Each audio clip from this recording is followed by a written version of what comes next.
acquired taste, so yeah, I guess it makes me smile. I found it hard, was hard to find. Well, whatever, never mind. Hello, hello, hello, hello, hello, hello, hello, hello.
Oh wait, we gotta yell. Oh my God, my fans, they love me. Just kidding. Hey everybody, so it is Friday, happy March 24th, and we are streaming live from the Pacific Northwest, and yeah, we are on the Resurrectors, and so we are in quite a roll this week, making some really cool builds using the new stuff they've given us in Season 11. And I think some of these might surprise you, and that's what we're gonna do today, is work on some, I guess, surprising builds by resurrecting some exotics that we've all forgotten about that can actually be good. And we made some yesterday, and we're gonna continue that journey today. Let's go.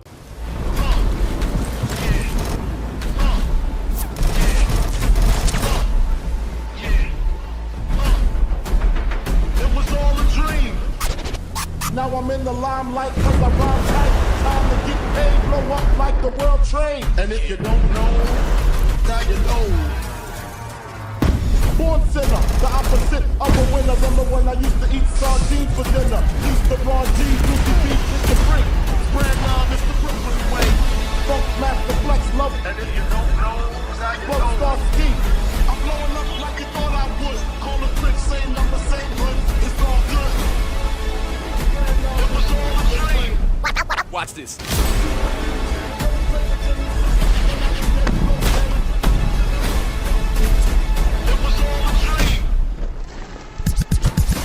if you don't know, now you know.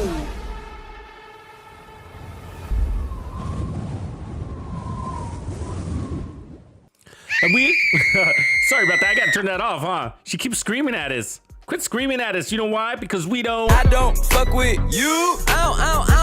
Okay, anyways, enough of that. So we are doing some resurrection builds, kind of a continuation of what we did yesterday, and it's a really good one for this weekend.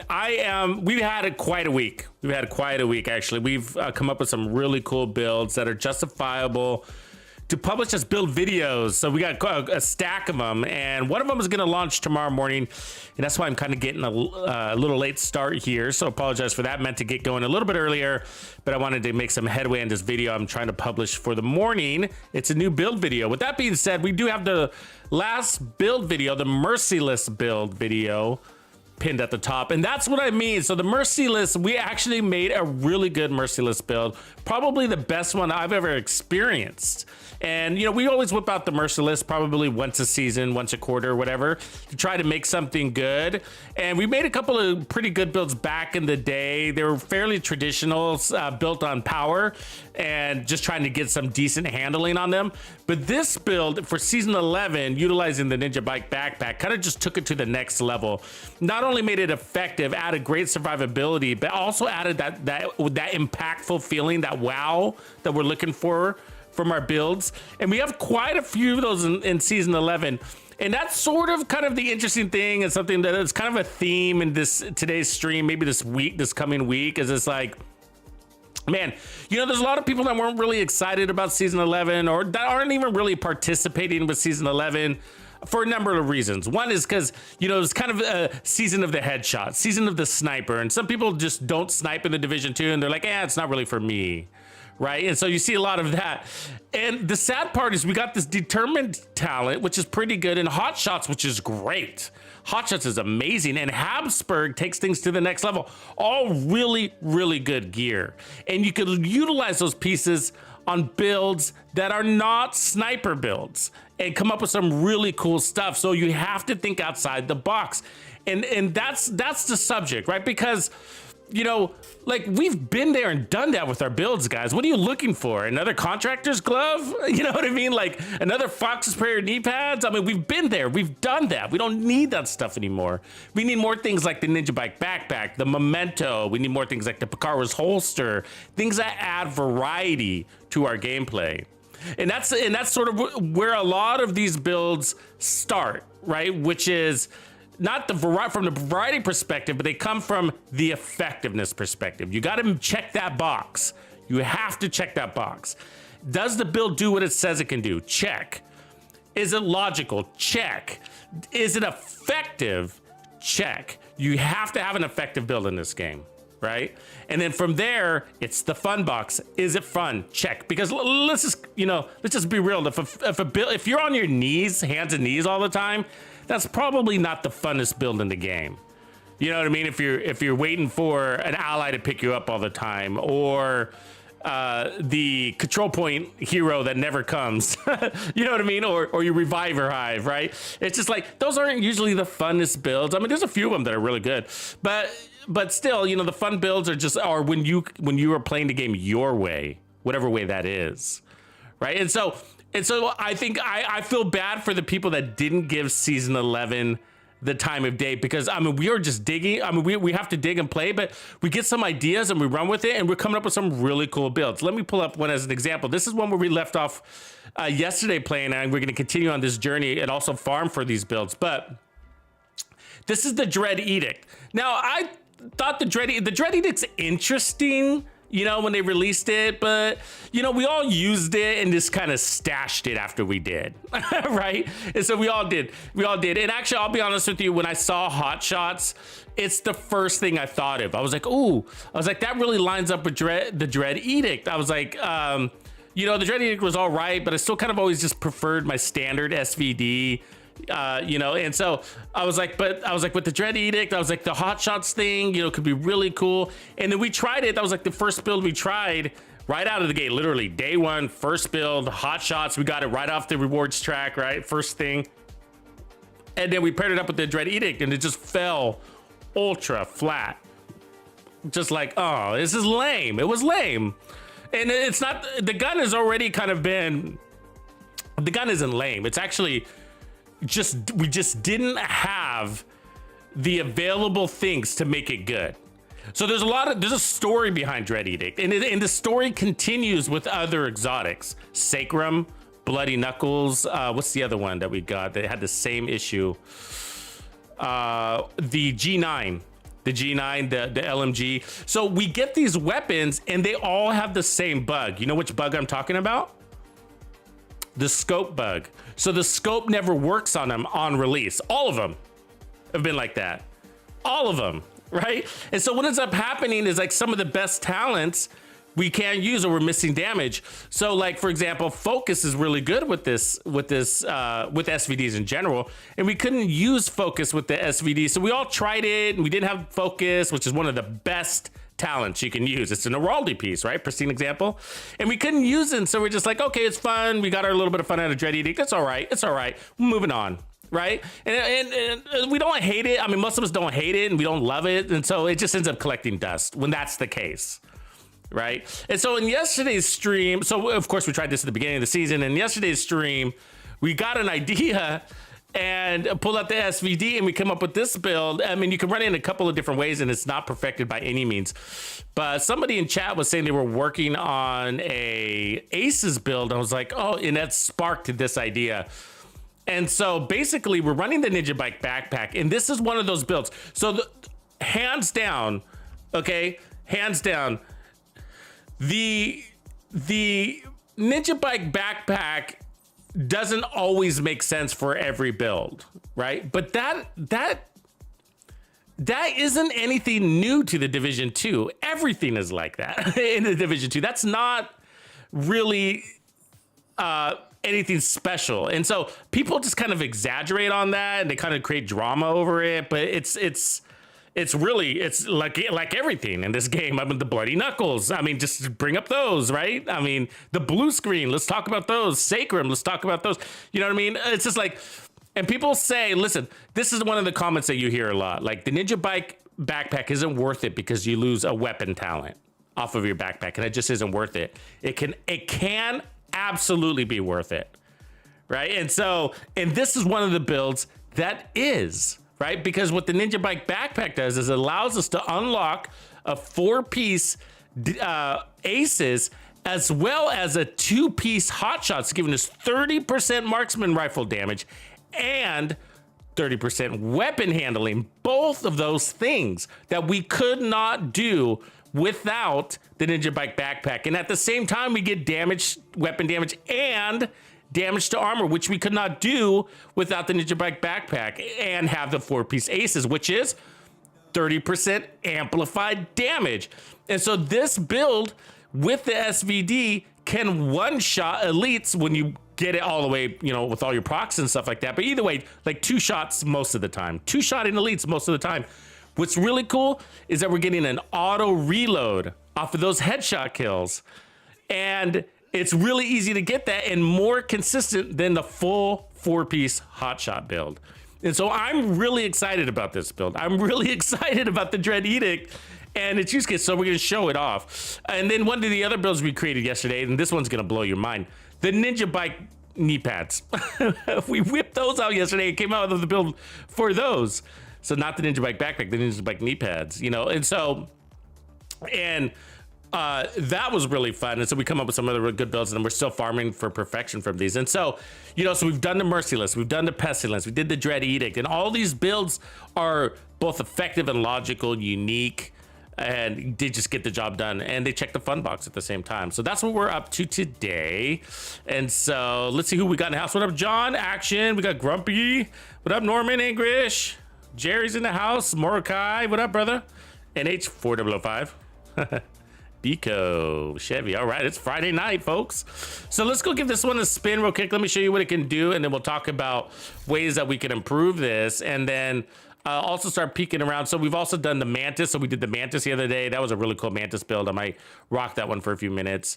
And then tomorrow we're going to be, the video that's in release will be an assault rifle build. So anyways, as far as farming goes, really good day to farm because we have backpacks in the Southwest or the East Mall. And so that is awesome because we need backpacks, especially that Habsburg set, which, you know, odds aren't going to be for us, but we need Habsburg, we need Providence backpacks, more Walker backpacks, and then Hunter's Fury's down there, which is also pretty good if you still need some of that. Ongoing Directive, which is okay. LMGs, you get your Pestilence here, and then yeah, looks like Empress. Let's see what we got here. International, Tip of Spear, Hardwired, boo. And then there's hot shots. Yeah, so, you know, get your hot shots. You need just about everything. We got some skill build hot shots. We got some tank hot shot builds, all the good stuff. So anyways, let's get to it.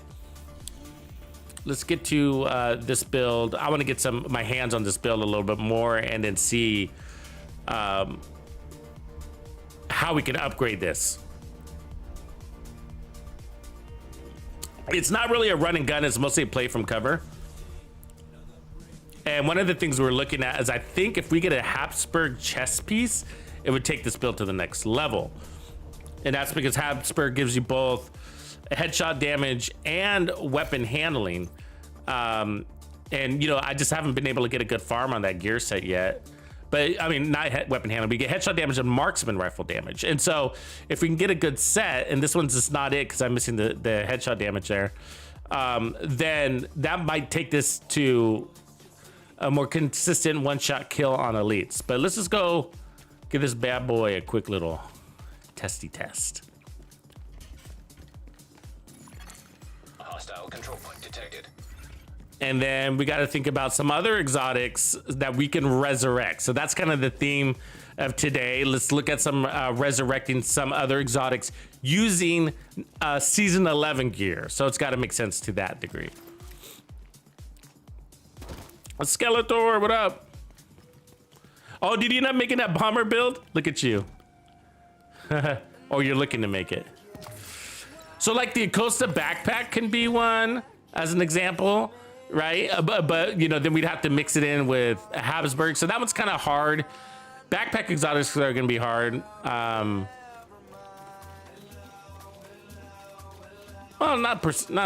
we might be able to do something with that. I'm thinking about that for a sec here. Let me see. How did we play this one?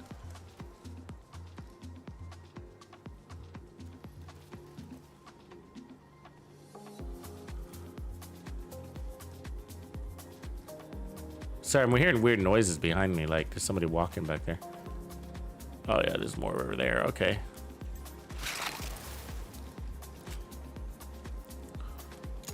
Let's kick this off.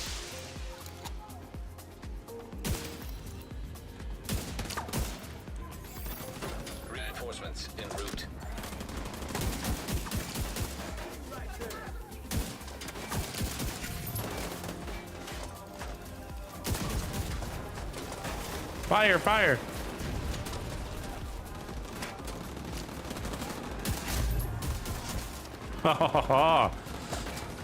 The handling. So I'm running that one piece of hot shots for that 30% handling, and it's amazing. It's amazing. See, and that's a reload. So watch my ammo. So every headshot kill, which is easy to get, guys, easy to get, is reloading my mag and stacking more headshot damage to our build and weapon damage or whatever that is, that talent is.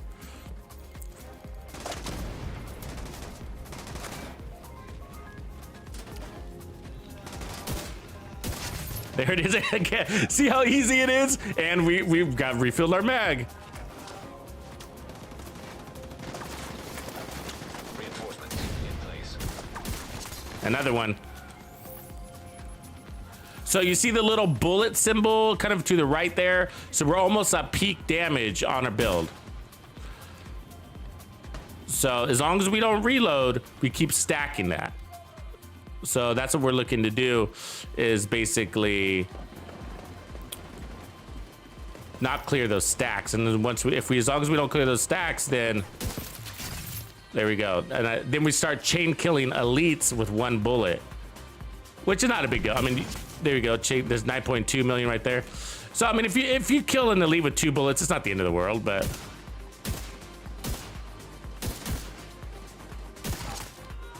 Reload again. So, but my main goal is to preserve that reloading max damage thing. And so, basically got 11 rounds to kill an enemy. It should be pretty easy to do.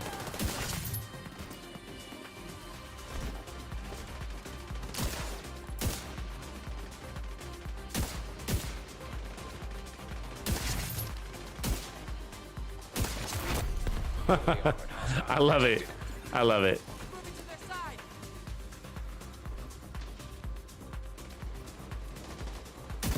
One shot kill, 10 million. There it is.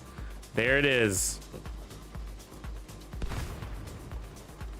So you only need to hit 9.8, and so we're now at that peak.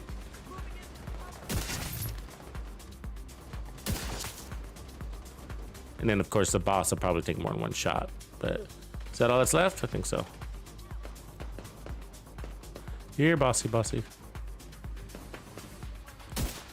So 10 million on him. Another one.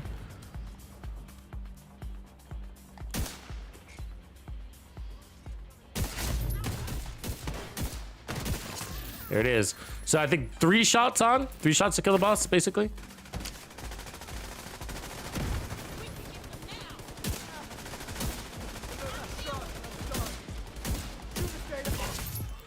So as long as we don't reload, we manage to maintain our stacks. See, that's, we still have the stacks. The little bullet symbol, those are the Dread Edict stacks.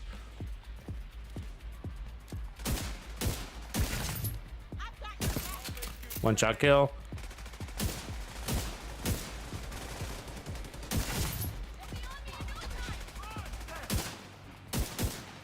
And you don't have to be like worried about it. I'm just making the most of it. You know what I mean? You could just wham, wham, wham on the trigger, but I'm liking what's going on here with that. Come on, I got that head. There we go. I like maximizing that, the stacks, and then not losing that reload. And then as you can see, we don't hardly take any damage. It is a play from cover, that's why, so no surprise there. One shot the purples, no problem. The reds will be no problem too.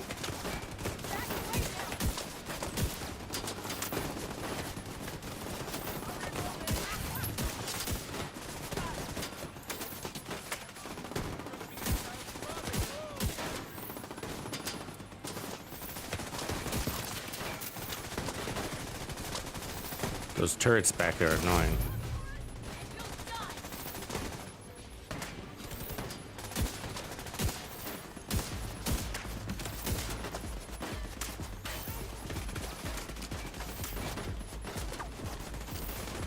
Oh, you're right there, aren't you? Reload. That was a headshot kill. Trying to get out of those turrets line of sight.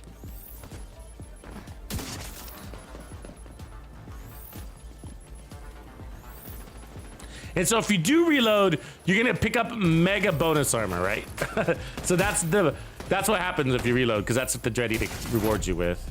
So we got full stacks, so reloading will clear those stacks and get you some bonus armor.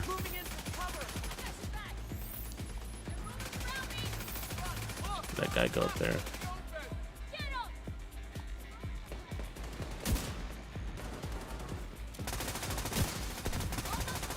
God damn it. They're really good at being sneaky.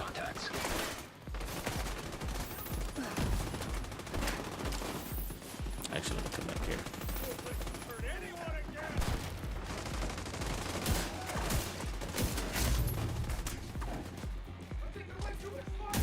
Come on, dude.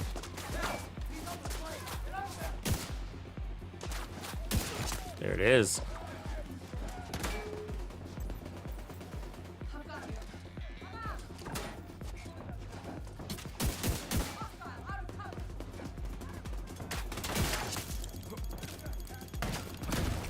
Are you kidding me with that grenade? She threw that over my decoy and right at me. I mean, what's the point of having a decoy if they're gonna just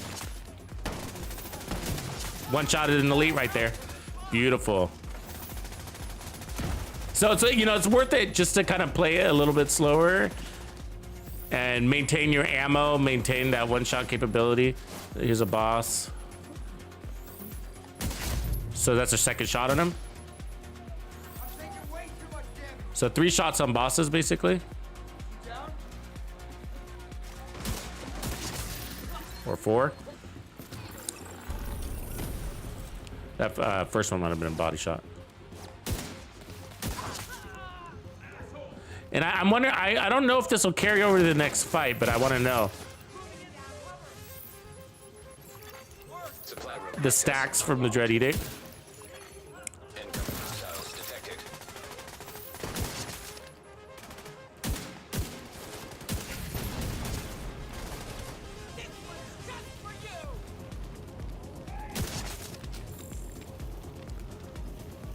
Is that it? I guess that's it. Yay!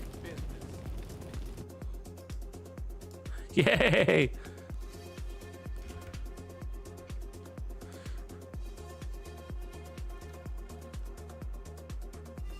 What up, Wick? Oh yeah, we do Bighorn builds there, Chelsea. You know, we might be able to look at that today too. It's been a while since we've broken one out, I think. Ooh, that's a nice tech support. So as far as exotics, we got the BTSU gloves. We got, as far as gear, it doesn't have to be gear, it could be weapons too. Let's think about weapons first, actually. So we got Bighorn, we got the Eagle Bearer, we got the Chameleon, and that's basically it for assault rifles. For rifles, we got exotic wise, we got the Merciless, which we just did. And then, is that the only rifle exotic we have? I think so. Oh, there's the, we could try, actually, we've been talking about that, right? The crit one, the Diamondback. We could look at that one. That could be a resurrection one, because that one's tough. I mean, wouldn't the Diamondback be good with some handling? I bet you we could whip up a good Diamondback build. Let's do that one next, okay? So I can do a little bit of farming, and then I'll have to go to my other character to grab that one. But that could be cool. Can we make the Diamondback good? I mean, there's a possibility, right? Can we make it strong enough to not care about its amplified damage? Not care about its crits? You know what I mean? I mean, it's kind of like, that's kind of what we'd be doing with it, right? We'd have to look at it closely and be like, because the thing, to make it good, in my opinion, okay, this is the Diamondback. To make the Diamondback good, you basically want to ignore the target that it's picking for you. That's what I think, that's how you make a good Diamondback build. You want your build to not give a crap about that target. If you hit it, great. If you don't, I'm not even gonna try unless he's standing right in front of me, because every time you reload and stuff like that, it picks a different target and all that other crap. And so I think that's what we've got to do, is make a build that can maybe, you know, chain kill or something like that, and it's not worry about that target and is strong enough to just own the field. And then when we do hit the target, we get big spikes of crits, you know, that kind of thing. I'd like to be able to run and gun with it. If we could do that, that would be cool, because then we could have an easier time accessing that target. Accessing that target, I should say. And like, you know what I mean? But the downside is sometimes it'll choose a target that you don't want to shoot, and maybe if we run the Ninja Bike knee pads with that one, then we can skip over that. So yeah, look at the weapon transfers everything, right? So if you look at the weapon again, so let's just make sure you guys all know. So it's got headshot damage, weapon handle, a little bit of crit. And then shooting an enemy builds stacks up to 20. Headshots grant 2 stacks. Each stack grants 2% weapon damage and 5% headshot damage. So we got 100% of weapon damage, right? And then 100% headshot damage, 40% weapon damage. And then when you reload, it clears all the stacks to give you bonus armor. And then headshot kills restore the mag.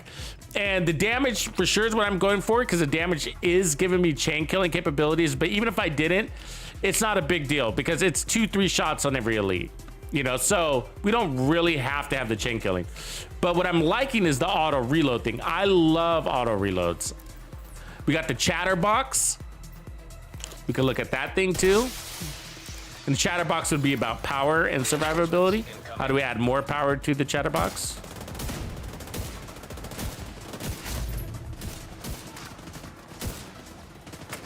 So we don't want to reload, so we got to get that headshot kill.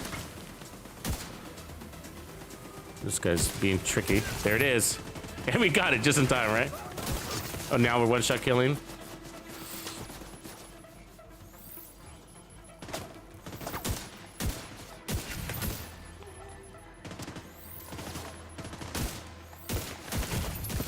There it is again. And again.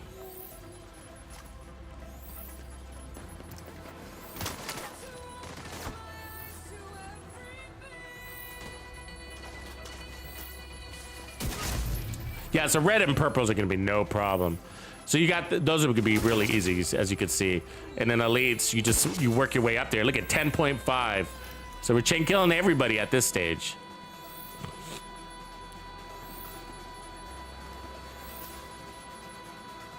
Damn him, I didn't see him sneak up there.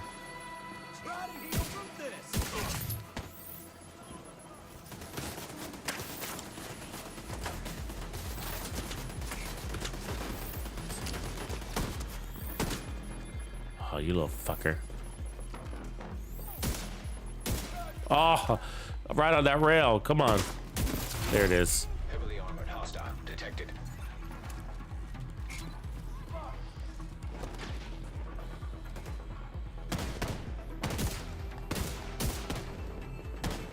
Come here, little guy.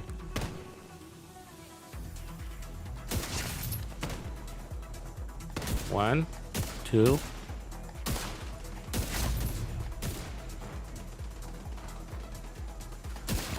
Exotic.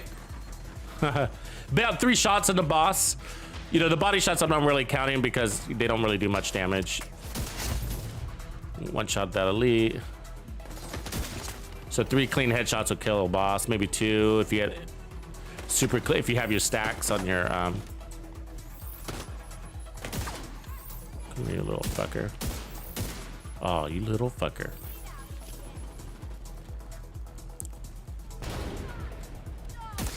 So basically you have 11, 12 shots to get a headshot kill. And as long as you get 11, 12 get one headshot kill in 12 shots, which seems to be pretty easy, then you're never gonna have to reload and you're never gonna lose your damage. Come here, you little fuck. Yeah, I mean, you can carry this damage through all your control points. It doesn't clear unless you reload. And if you do reload, not a big deal. It's just not a big deal. You know what I mean? It's just, you know, the build is strong enough where you're just not going to care that much. But it's going to take 2 shots to kill an enemy. Somebody got that boss up. It's going to take 2 shots to kill an enemy instead of 1. on those elites. On non-elites, some purple veterans, they're not a big deal. So.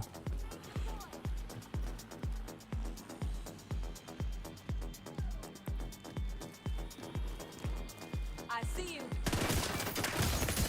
Serious trauma detected. See what we got here. Memento. We don't need it. Detecting additional Nice to hostile see. contacts.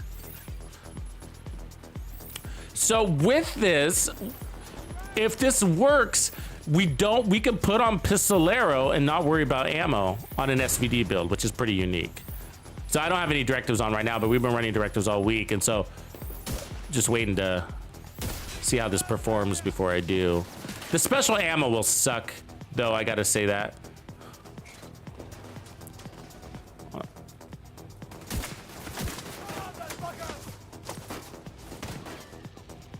I don't like his turret hitting me down.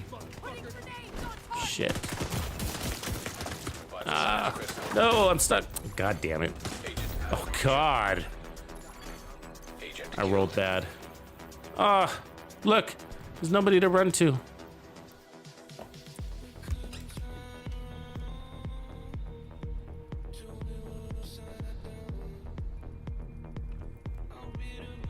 Rob T, 20th at Costa. Oh yeah, how many Costas have we gotten, guys? Thousands?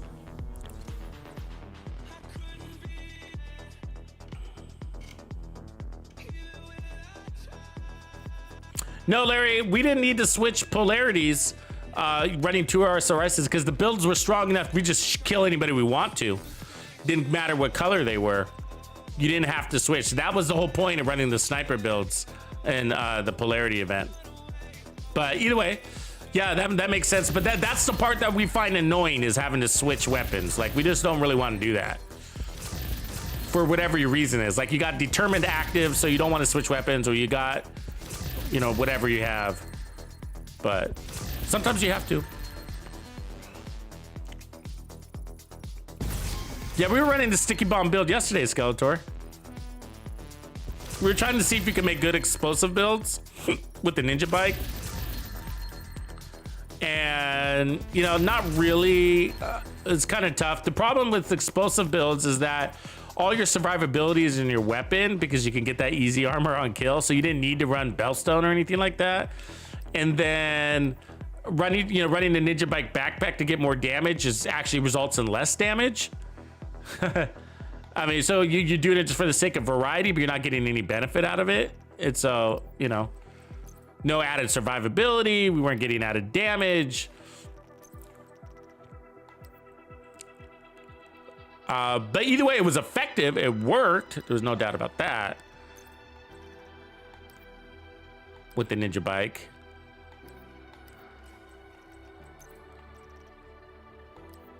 We might be able to use that one. Ooh, might be able to use that one. I think we already got that though. The knees. So we're looking for some pieces for the ninja bike build mostly. And then on this one, on this build, a Habsburg chest, like I said earlier, could come in handy. Because you can get 15% weapon damage. It should be more than that 5x5. Okay, let's get back at it and see if these dudes have made any progress. Oh, tardigrade. Good one, Action. Tardigrade. That could be cool. The downside is like, I feel like with tardigrade is that it's taking the spot on a chest that's pretty darn...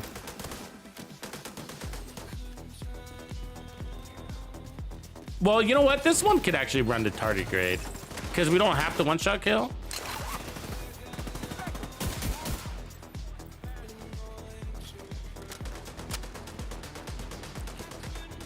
What are these guys?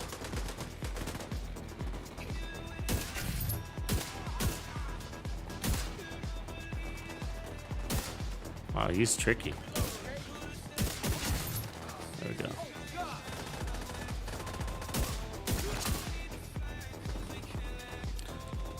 Yeah, so you're two-shotting right out of the gate.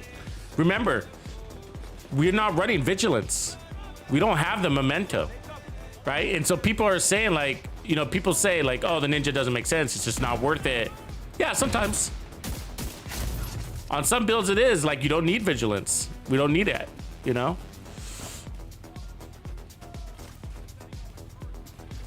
Because we unlocked extra damage from the hot shots. And we got the 4-piece aces. We wouldn't be able to do that. And so we're getting 30% weapon damage from hot shots.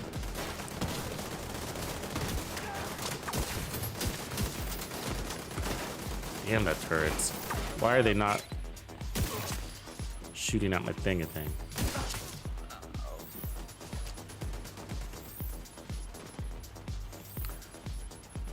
Yeah, so basically our knee pads are the vigilance replacement. We're getting the weapon handling and the vigilance.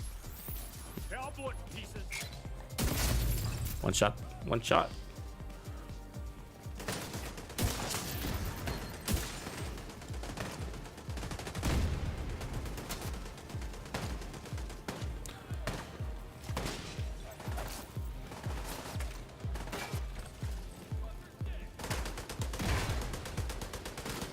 Rail. Stand right in that rail spot.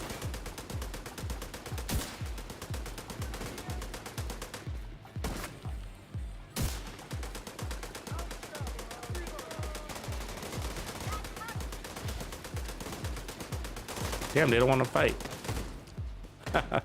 Come on, guys. Do it.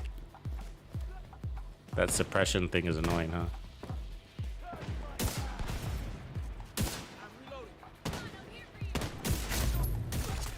Here we go. Got our ammo. Maintain their stacks. So yeah, it's not bad. I mean, think about all the shots we missed, right? As he was running around. We still pulled it off. 12 shots is a lot. 12 shots is a lot.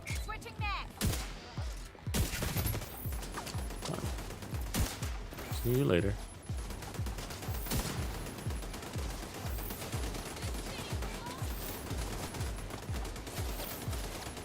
He was finding an enemy.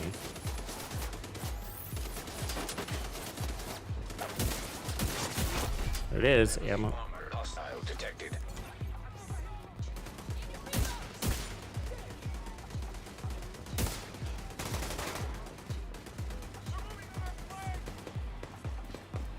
Where is she? Oh, the perfect spot, right where I can't see you.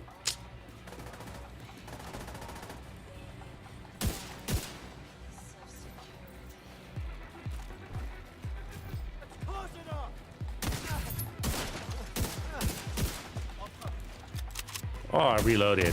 Did I do that? Or did I run out of bullets? Either way, we got bonus armor, I guess.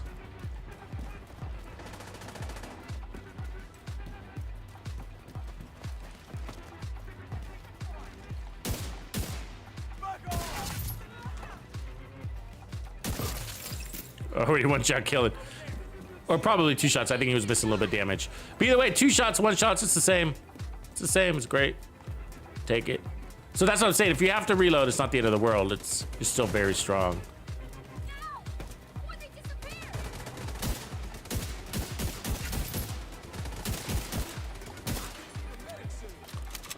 Oh, God.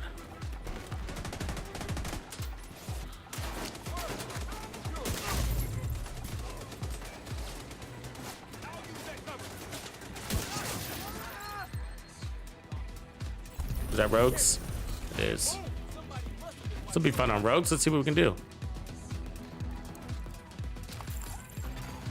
Rogue striker drone detected. Rogue agent detected. Hostile striker drone detected.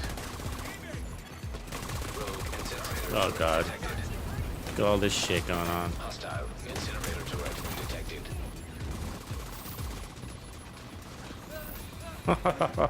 Jeez, their skills, huh? All right, here we go.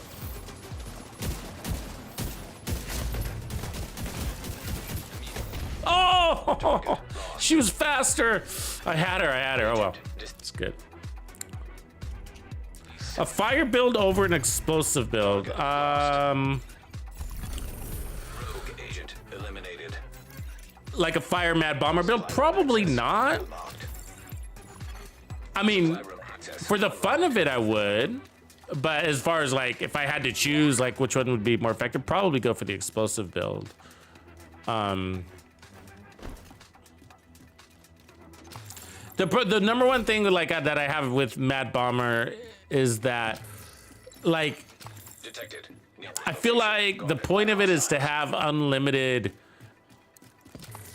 to be able to use your grenades. I mean, you're using your chest so that you could have your grenades kind of as a primary weapon or primary weapon supporter. And you could actually run out of grenades. And that bothers me. It's just like you run out of grenades on a single, before you even finish one checkpoint, you know? And that's always bothered me. But that's the part. It's not that the Mad Bomber doesn't work. It works fine. It's the part that's always bothered me is the fact that, well, you end up running out of grenades, like completely, even with the Costa's backpack, even with choosing a grenade that gives you extra grenades, like fire grenades, you know, because some grenades you get less of. And so that's always kind of irritated me. And I think that's the part that needs to be enhanced, because yeah, it says, oh, refund your grenade if you get somebody to kill, if you kill an enemy with your grenade, but that's rare. Even if you catch them on fire, you know what I mean? Like, it's usually your other thing that kills the enemy, you know?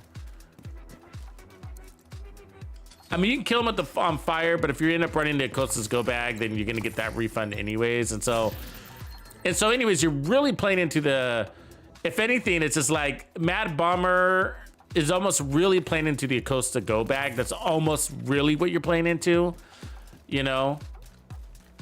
Is it a Mad Bomber build or an Costa go bag build, you know?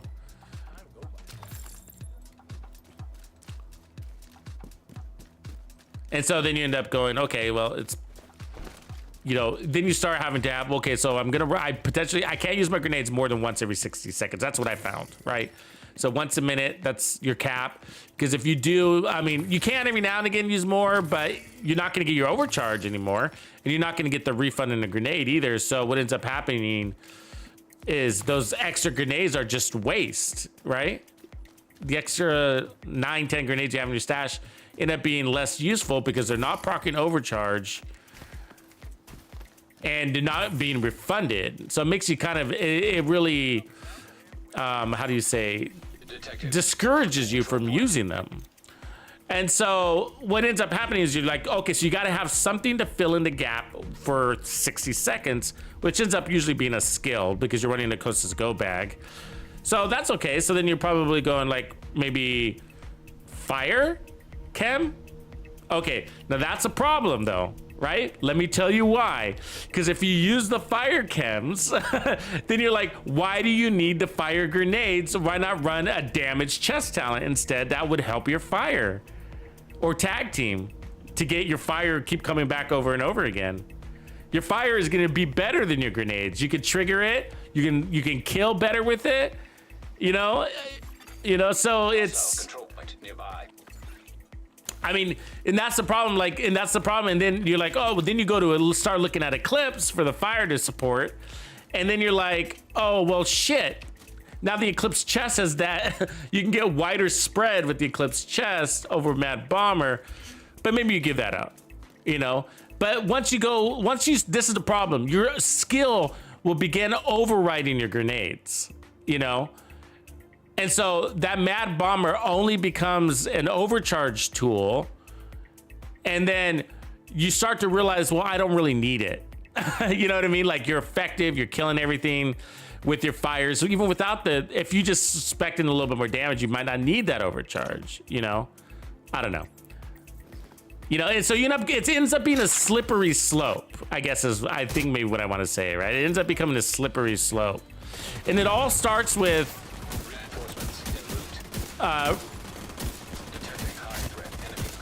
the reality of grenades in the game, right? That's kind of the problem, is that, goddamn, her fire grenade. Of that, it's really hard to kill enemies with grenades. You can't catch them on fire. But then, you know, you run out of grenades if you start to overuse them, you know.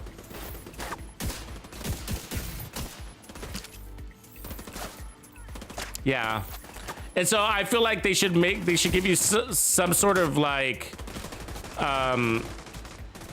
another like replenisher, you know, besides kill.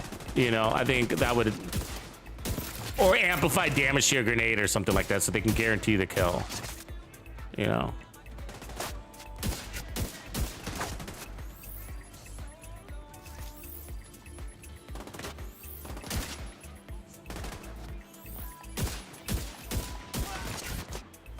Okay, so I think we're at peak damage for the set now.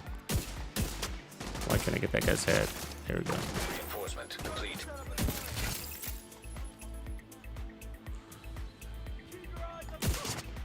I feel like this is the first time I've been able to use the Dread Edict like it was intended.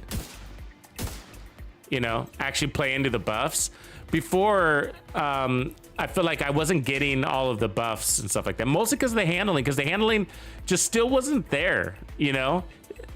And so we got the best of both worlds right at this moment, which is power and handling.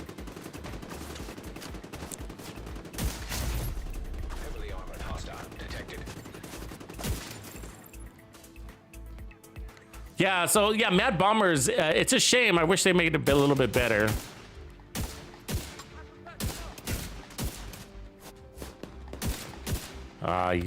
All those fucking acrobats just lost their damage perk. It's all right.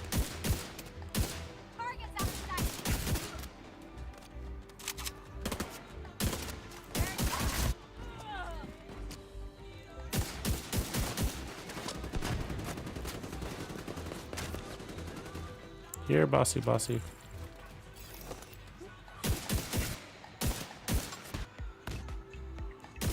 Want that last one to be a headshot. Stand up. So he stands up. Got it.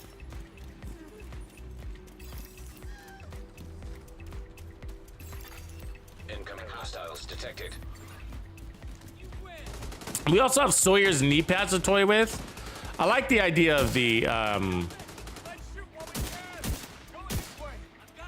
Diamondback though, because that's a tough one.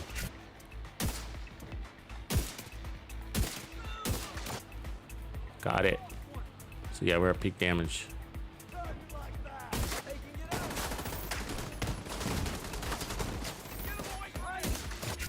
One shot kill.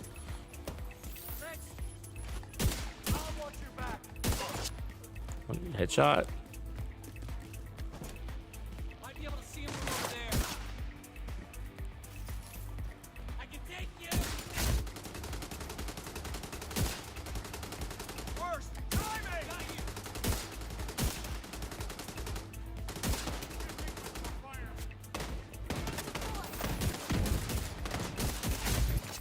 Got it. Calmly. Yeah, really easy to maintain our buff.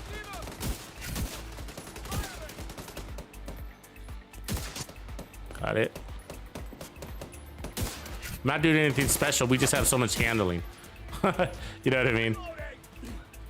We got breathe control for sharpshooter. And then you got 12 shots or 11 shots to do it, you know?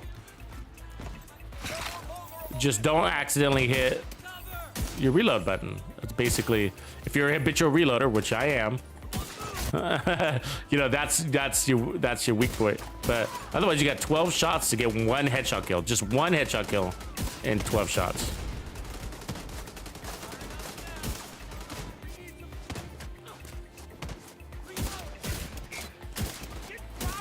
Ah, we had that, but oh well. Always got to be one Jericho.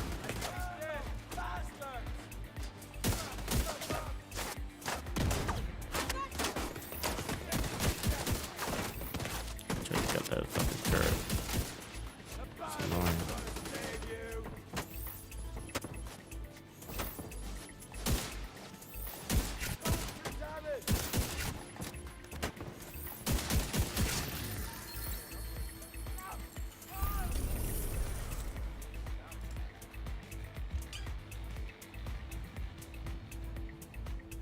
Which explosive build? Do you see the run and gun explosive build is my favorite run, Mordecai.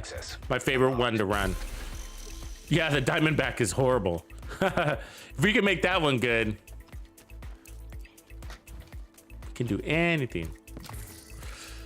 Some people like it. Can you believe it? I always find that surprising. It's like, you must like, you're a sadist. You like the challenge, you know? Because we haven't run it really in a while. We did a maybe a month or two ago. I can't remember, but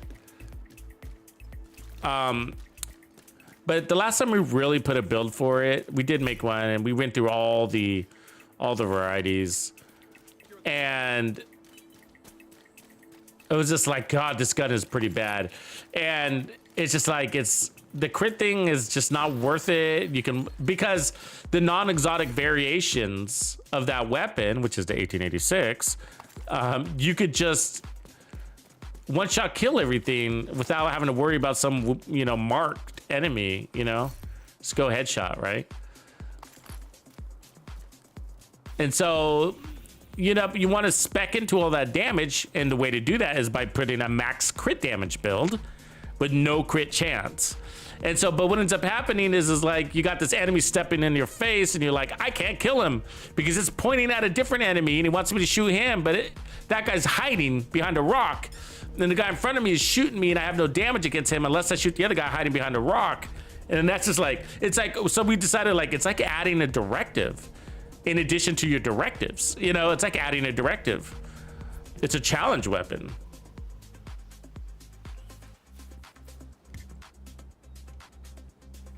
Yeah, here's the build. And I will be creating a build video when this is perfected. And I think the perfected version will have the Habsburg chest piece, but I don't know that until I fully test it. But I'm running Headhunter, and yes, we ran Focus, okay? So the results of Focus and Headhunter were the same, all right? You're either one-shotting elites or two-shotting, all right? So there were no difference between the Raleigh Headhunt, I mean, the Pristine Example and the Chain Killer on how the build performed. But what did change is your requirement to stay in scope. And so we chose Chain Killer because you don't have to stay in scope. You can pop out of scope and still do the chain killing. Where if you run Pristine Example, then you can never get out of your scope. So this is the magic piece right here. This is what justifies the build. Because we're getting the 30% marksman rifle damage and the 30% weapon handling. It's like running braced on your knees and vigilance on your backpack. That vigilance is multiplicative. This isn't, but who cares? Because we're getting the job done. And then the Ninja Bike, of course, headshot damage. Let's see what else we got here. So headshot damage is everywhere. We got headshot damage everywhere. And so a little bit of weapon handling there. So lots of weapon handling. So technically we got 38% weapon handling right there. And then this is giving us another 15. So is that 43? 38, 48, 53. Yeah, 53%. And I would show you, but the stat page is all glitched. You know how that is. Oh, the gun gives you handling on top of that. So there's more than that. We got 15% weapon handling there, 10% stability there, a little bit of crit chance, and then 40% headshot damage. So we can't see our headshot damage. So we're at 300% headshot damage right there. And that's why I'm looking for the Habsburg, because I'm thinking that if I can get the Habsburg chest piece, I might be able to get that extra armor core, which would just be nice to have. It's not required, but it's nice. And get to that chain killing even a little bit faster. No problem, Chris. And yeah, so there will be a build video on this, hopefully next week. And then we'll run the Ninja Bikes also, and I might even run the Ninja Bike knee pads with the that other exotic. What are we calling it? The Diamondback. Yeah, so you know, in most cases, the 1886 named one is just better. So you can also whip out your TAC 50 and spike your kill. So we're already hitting 11.5. So that's just a little shortcut to get that damage, but it's not saving you a ton of time because, you know, it just saves you 2 shots.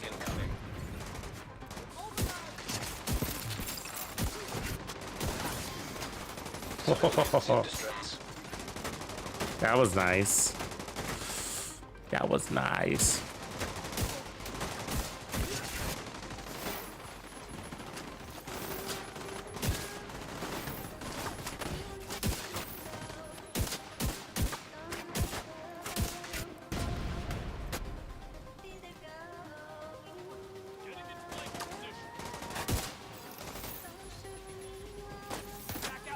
So I would also really like a good a buffed decoy on this. That'd be cool. So I can start spamming the trigger a little bit more just to see that experience.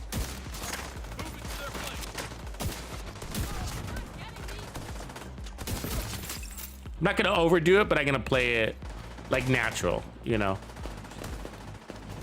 Instead of worrying about maintaining all my stacks. I'm just like, oh yeah, I'm talking, I'm not caring about my stats.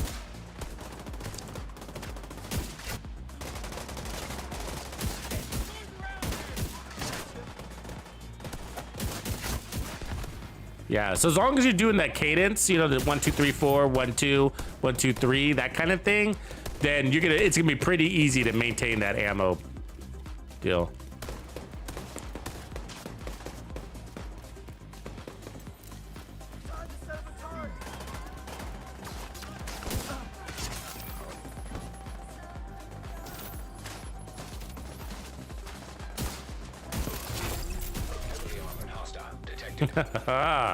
I like this build.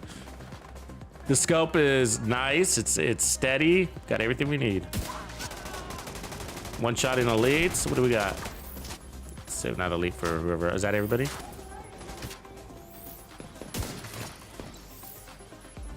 Yeah, I guess it's just her. Let's see what we got.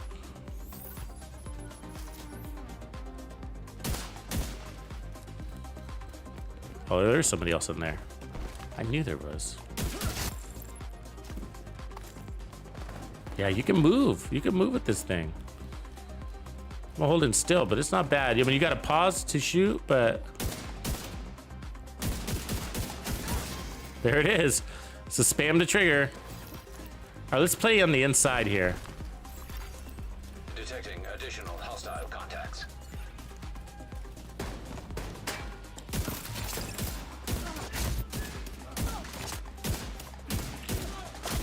I mean, you gotta admit that looks pretty cool, right? Are you with me?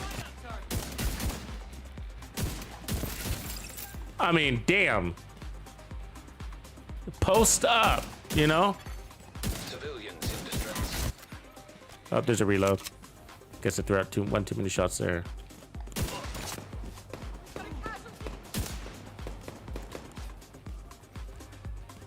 Where'd you go? Come on out.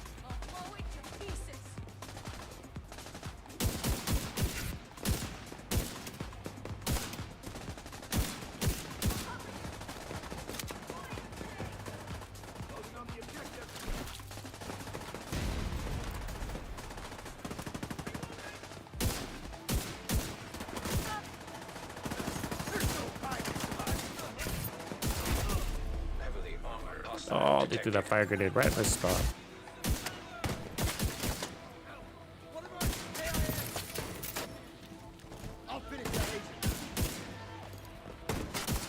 Ah! How dare you? Civilians in danger. Fuck. Ah, that wasn't a headshot kill. We wanted that to be a headshot kill. So we preserve our damage, but it's all right. It's really not the end of the world when you have to reload. I mean, we get that bonus armor. I don't think there's a timer on that bonus armor either, is there? This armor is gone.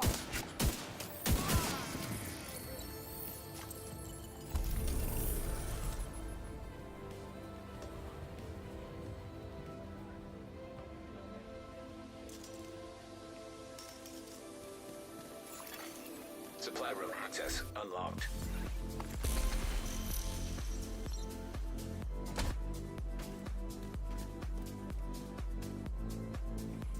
Yeah, Edict should be able to proc intimidate. That's interesting. The problem would be your distance, of course. Because intimidate only kicks in inside 10 meters, which is pretty close. I mean, we were playing about 15 meters. I mean, in some, there's rare. We were getting some 10-meter kills, but rare. We don't want to be there.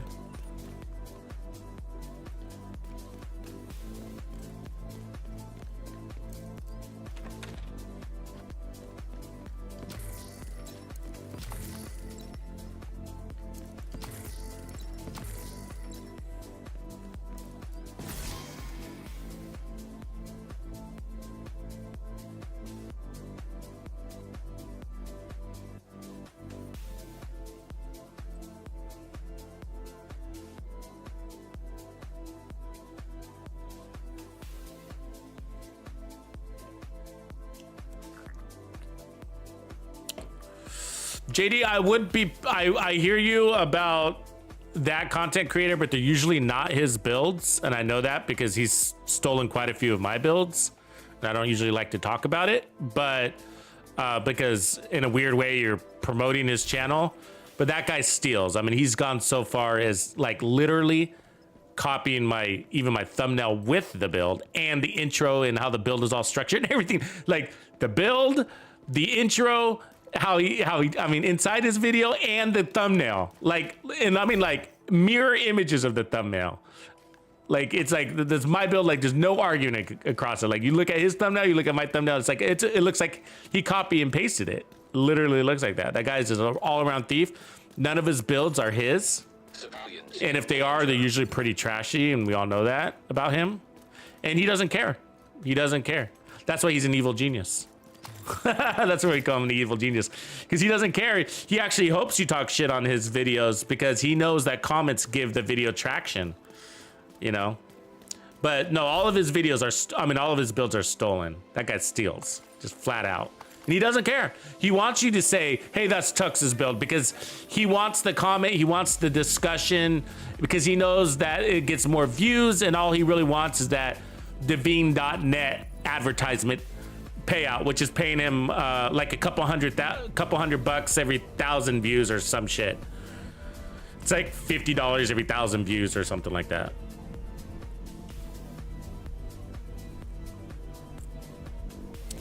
No, but I'm saying that I get you the build is, but it's probably somebody else's build I would be pimping. You know what I mean? Like, and so I'd be curious to know which one it is.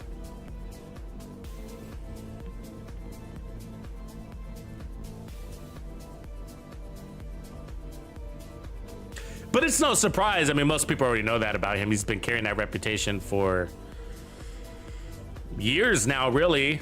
I mean, just about everybody's, I mean, even Patrick Wolf put out a post directed toward him saying it's just not the way.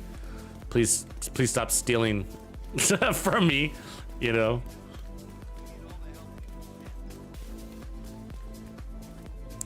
Yeah, and all this stuff are about, you know, exploiting glitches and all that stuff. But whatever, you know, to each his own, you know. I mean, it just, and I'm not a big, you know, I don't consider things, I don't care about builds. I don't, you know, and I don't even care if you give me credit for it. I don't, you know. So, you know, it's a build. Who cares? You know what I mean? Like, great.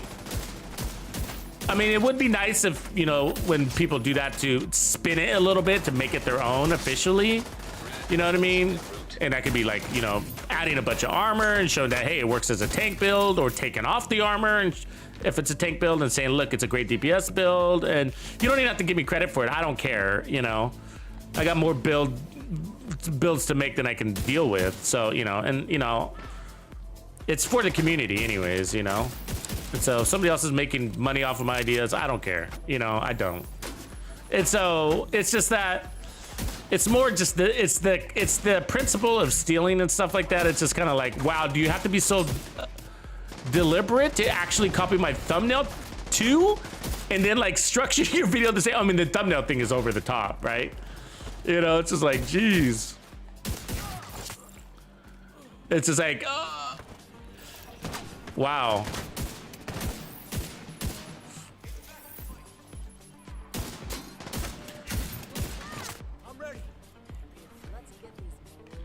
I mean, I could probably report him for copywriting for doing that on the thumbnail because it is a replica to, you know, to that degree. I mean, where there's just no doubt about it. But he's done it so many times. It's just like, I don't even want to give him the energy. He thrives off of that energy.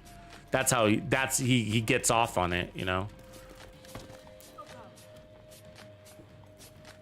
It's sort of like, yeah, I'm going to steal from you and there's nothing you can do about it. You know, that's kind of his attitude, right? Blow it up. Just leave us alone.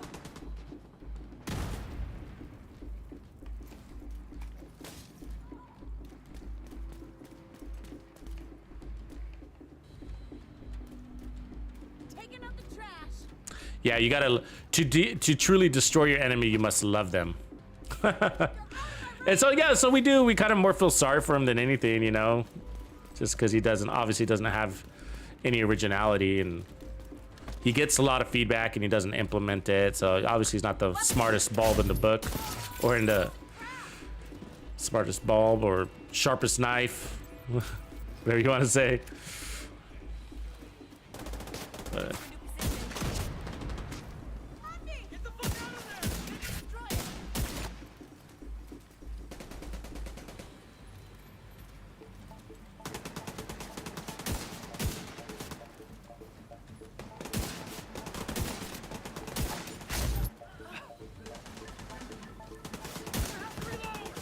Gotcha.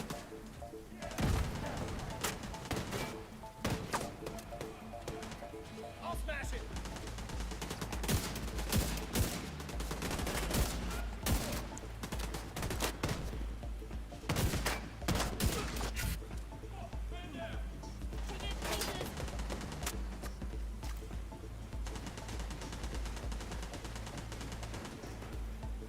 no, not that thief. I don't know. It's interesting that you put yourself in a position to defend him, though. That's what's really interesting, JD. Makes you an interesting character for sure.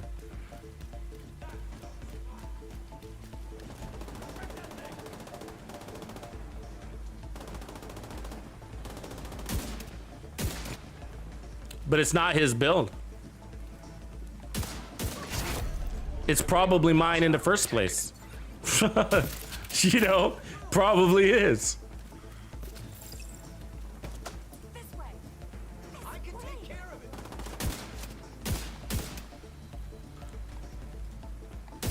Or McGuns. He's been stealing from McGuns a lot lately, too.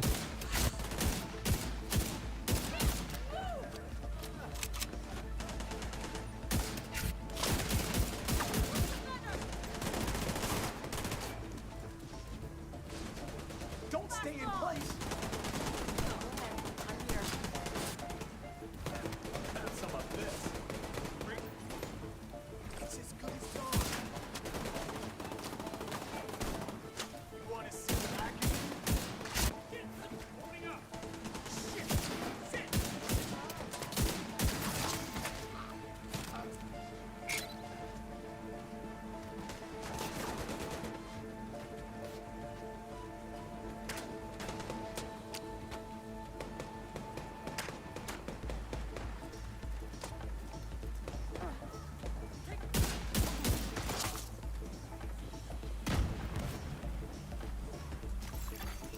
Incoming hostiles detected.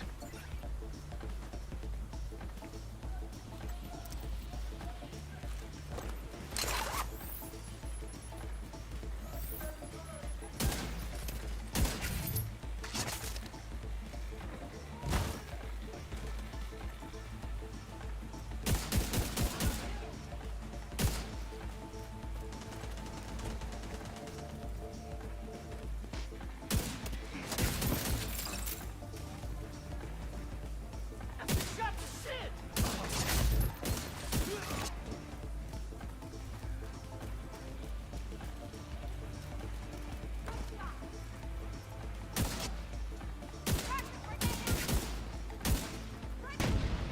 Flag. Hey. Yeah. See, when they get inside too close, it becomes a pretty tight shot.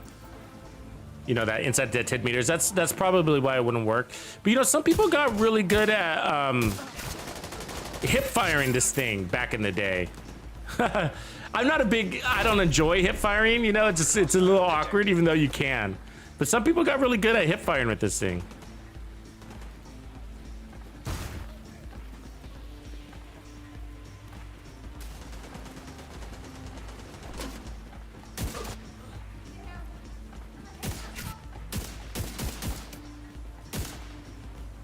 Yeah, it's not about builds being copycats or the concept is there's no such thing as originality anymore. That's not what we're talking about. We're talking about intentions, aren't we? Is that what we're talking about here?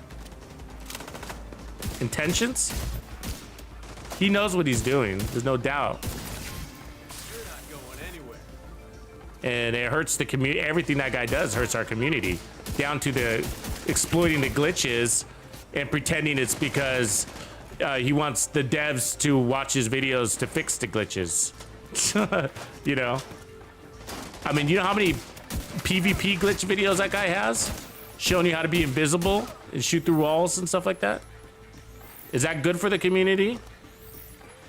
I mean, look, man, like, this game is barely hanging on by its fingernails, and it's a great game. We all love it. That's why we play it. But, like, you know, we just really can't afford people to break apart the community. We just can't. We can't, you know. I mean, and it's not just that guy. There's other people that do it too, that in different ways, you know. And there's different ways to destroy the game in the community, and why people quit because of bugs, and it just like it amplifies that issue where people just stop playing PvP content because everybody's learning how to. The cheaters are learning how to do it. But they didn't even know about it before. And then we lose our PvP content. People saying, oh, this game is trash, it's buggy, and, you know, blah, blah, blah. And it's just like, yeah, it just made that whole situation worse where, you know. When someone's whole MO is to exploit the negative without thinking about, oh, maybe this isn't good to spread this knowledge out so that everybody can do it. And then pretend that they don't.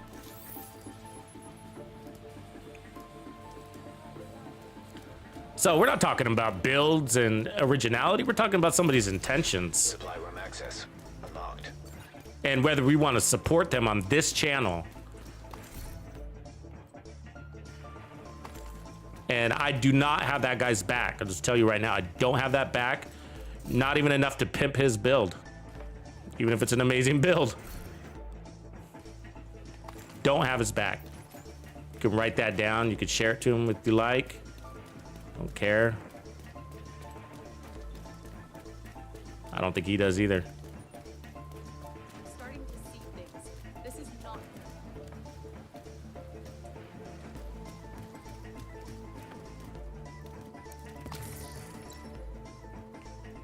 Yeah, glitches exist, but we all know, like, those guys that put out glitch videos and be like, oh, this is a glitch video, you know, da-da-da, I'm sharing this glitch video. It's just like, we know what you're doing. They all pretend it's like, oh, it's for the devs. You know, I mean, and views are important. I'm not saying they're not. I'm a YouTuber, you know, I have to have views too, you know what I mean? But it's just sort of like, and I get discussions, you know, like who does a good job of it, like Lieutenant Buzz Lightyear. You know, he talks about glitches, but he doesn't teach you how to do it. You know, he doesn't say, hey, look, let me show you how to become invisible in the PvP. And like, oh, I hope the devs fix it. All right, peace out, everybody. You know what I mean? Like, and some guys do, and I'm not just talking about that one content creators. There's many others that do that too. And, you know, they're using the bugs as a way to get views, and so it's obvious that that's what they're doing. And it's just like, because it's unnecessary to go into that sort of depth and show people how to do it. You know, you could just be like, hey, look, I got killed by this guy who's shooting through walls. Man, he should be banned and that bug needs to be fixed. But instead they're like, let me show you how to do it. So if you equip this and you equip that, and then you put this on and then you stand on this ladder and shoot that turret, you're now invisible. You know, it's just like, oh, that's cheap, man. That's cheap content. We need evergreen content, stuff that will go beyond the bug of the week. And, you know, I mean, how many content creators are out there creating videos right now?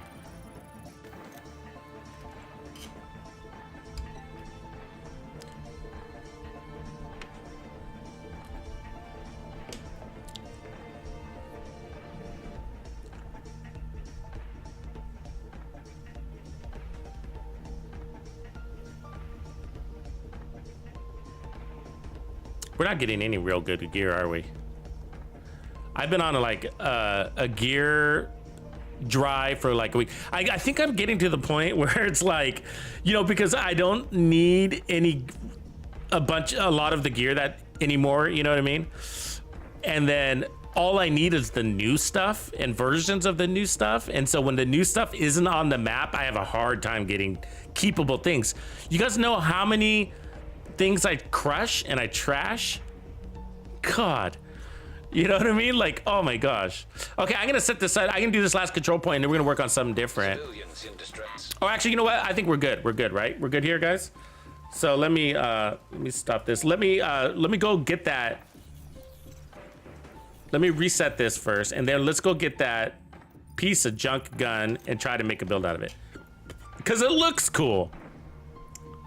Right? We're talking about the Diamondback. It looks cool.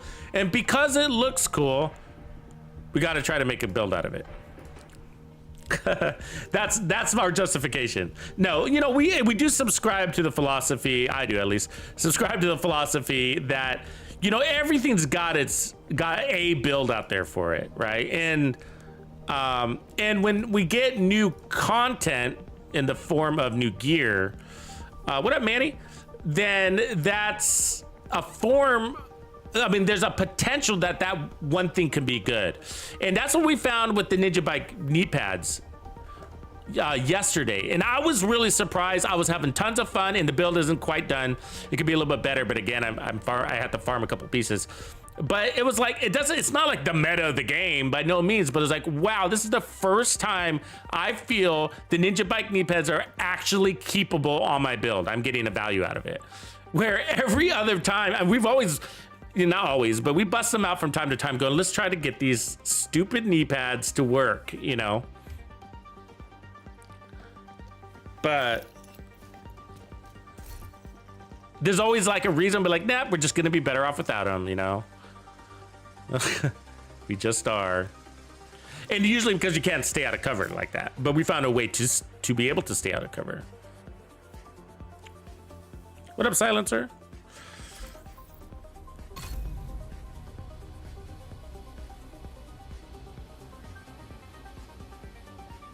Oh, Vast, yeah, it's glitched. Hopefully they fix it soon. What do you guys think? You know, I'm kind of wondering when they're gonna push 17.2. What do you guys think? I feel like it's gonna be Tuesday. I feel like timing-wise, they can be ready, but they haven't said anything, so it's been pretty quiet over there. I think they got their heads down working on Descent, I'm sure. But it'd be good to get the bugs out of the Ninja Bike. I haven't had any problems with the Ninja Bike. If you guys just kind of all figured it out by now, I figured it out by now. And I don't know if it's because, you know, I'm on Xbox or something, so I don't know if that's part of it, but it's just so easy to work around that bug. It hasn't really gotten in my way, but still, they should fix it. I'm not saying they shouldn't. But, okay, we want the Bighorn too. And then let's try the Chatterbox. Bullet King, I don't know if we can do that one.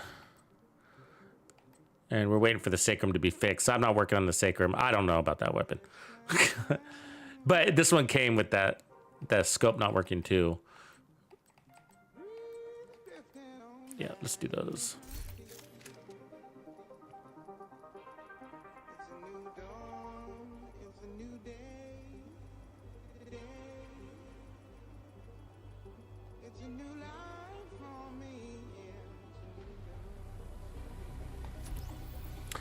And so we've tried some things and we just like, I just can't get behind it, you know? I just can't get behind it. Like it works, it does, but like, and not everything has to be meta. I don't think that at all, you know what I mean? But it's just sort of like, oh God, it's just like, we're really forcing it here, aren't we?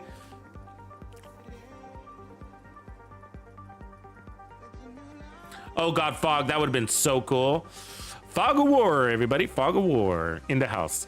Yeah, I think that would have been cool, man. Like, to get those Ninja Bike attributes on the knees instead would have been so good. Oh my God, probably too good, right? Probably too good. Safe area detected. Okay, so we're gonna swap builds now. So this one is, I love this. I like this build, you know? I feel like this made weapon good, and I could run it all day. We got to try it with directives though, so that's what's missing on there. I'll do that another day.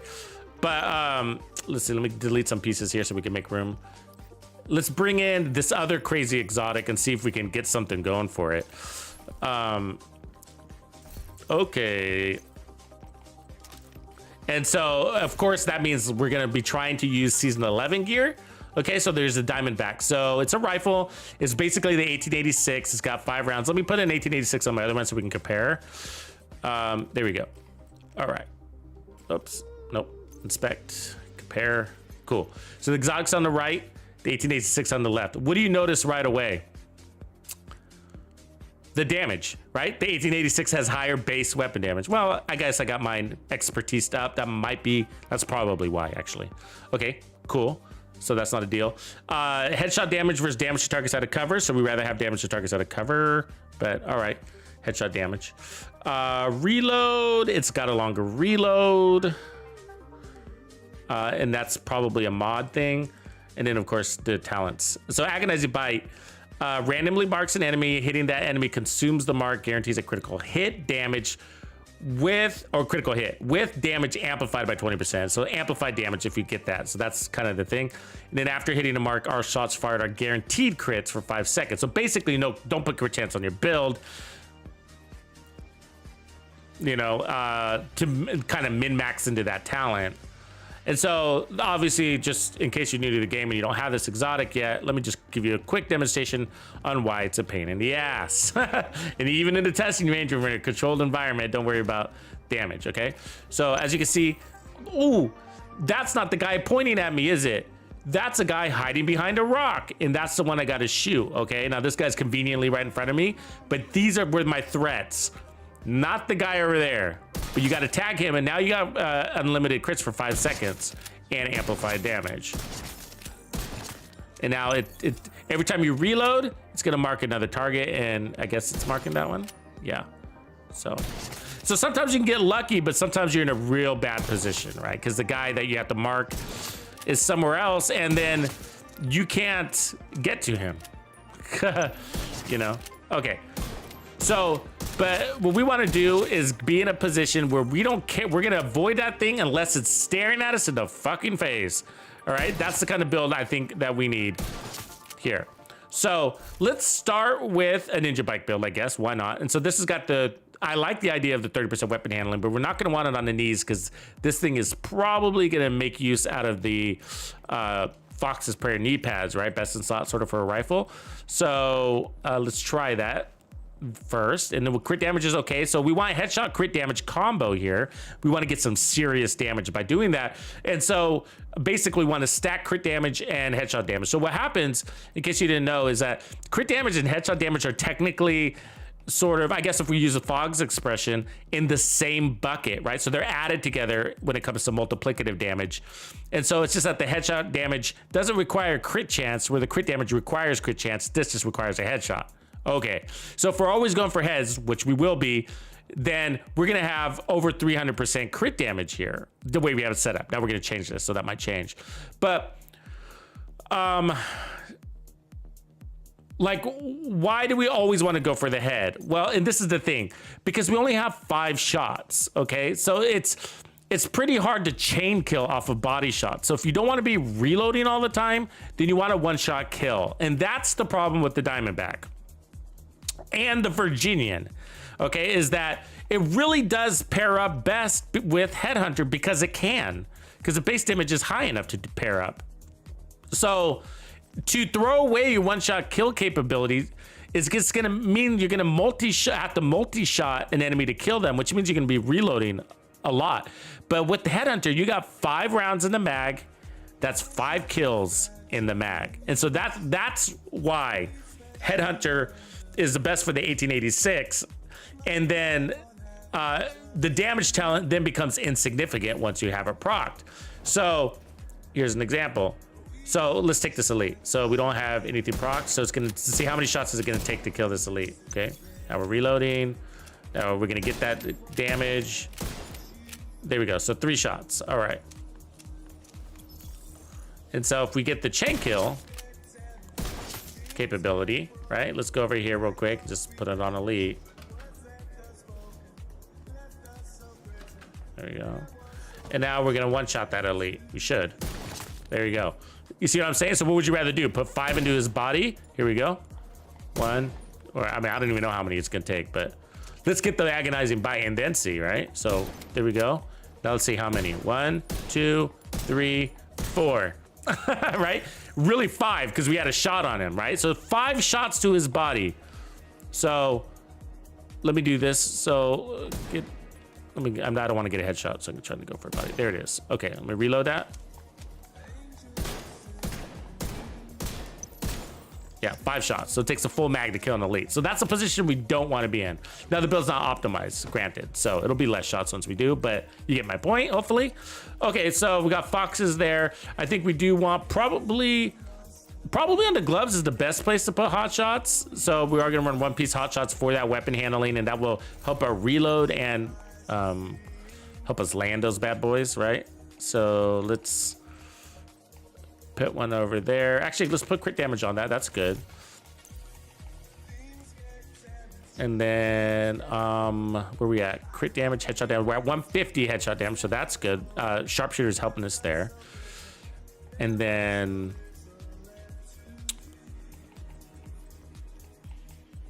what else could we do? Habsburg? No, because we don't want marksman damage. I think Walker on the chest is good. We don't want crit chance. We want to minimize crits. We could go Picaros with crit damage.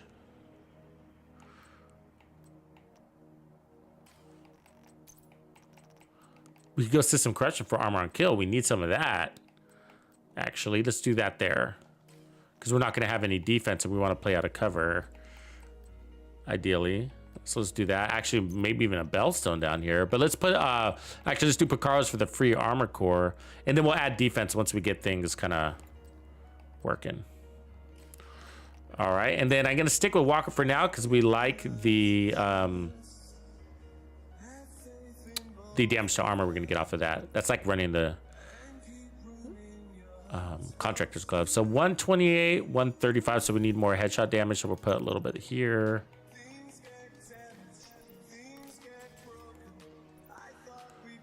145, so let's put on the backpack. 155, good. So we're over the 150 mark. And 101 crit damage. What does that have? Headshot damage? Okay, good. Crit damage, headshot damage. Got some handling there. We could put crit damage there. Actually, why don't we try that? See if I have another version. Because, you know, we got 30% weapon handling, so it's like, you know. We could go Bellstone too, actually. Get the more armor on kill, 25% armor on kill. That wouldn't be bad. Actually, let's do that. Sorry. Let me put this off. So that'll give us 25% armor on kill. Lose a little damage. We're probably going to be strong enough. So there we go. Where are we at? 155, 101. So good. So that's 255 damage, and we got some damage target out of cover. And then we got, yeah, that's it. Okay. So let's see where we are. Without the agonizing, well, I guess let's take the agonizing bite. Is that this guy? All right. Yeah, it's still not strong enough without that thing. Let's try again. But now we got Headhunter. Wow, not strong enough for Headhunter on its own.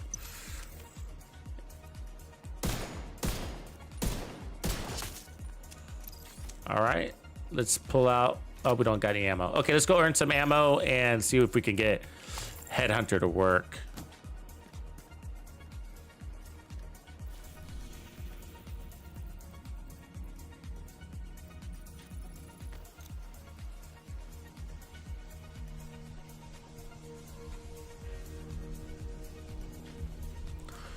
Yeah, it's clunky. I mean, you could try to control it, but it's all random, and, you know, taking your time to reload so that it moves to an ideal target is time when the enemies are coming at you with the riot foam.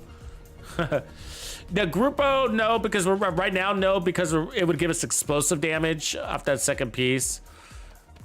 Not ideal.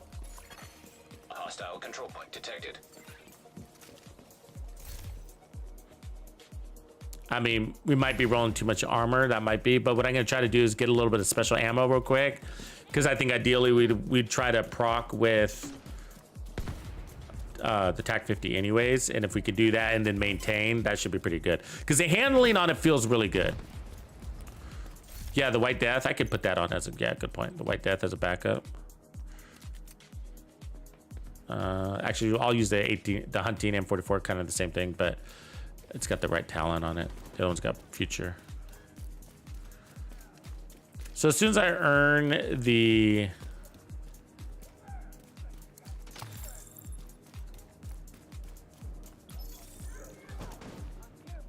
special ammo,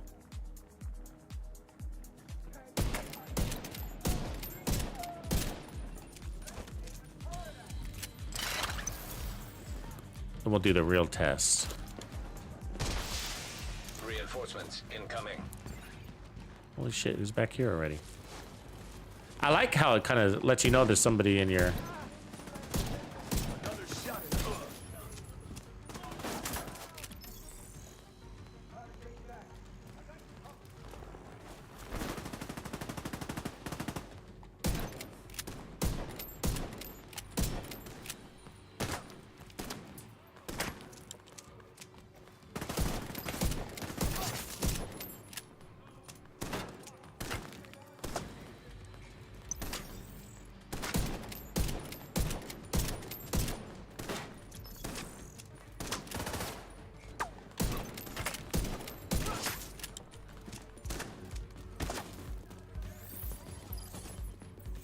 Yeah, I think we want to play kind of on the inside too. The reloading can get really annoying at that distance, you know? That's what's cool about the 1886. It does well on the inside. Reinforcements in place.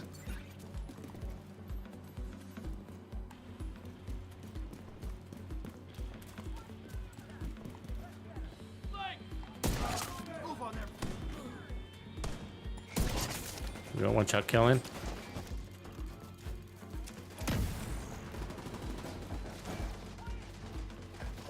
Give me somebody to kill. Fuck. I knew that was gonna be a wasted shot.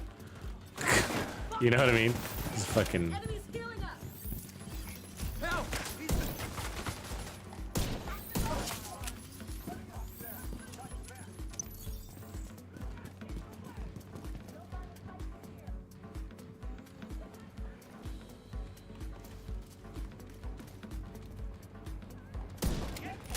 How was that a miss? I had it right on the bead.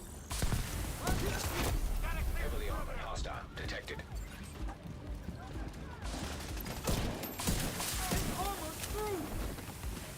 Damn it.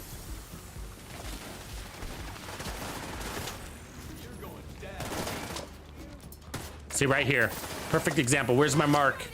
Right? Not in front of me.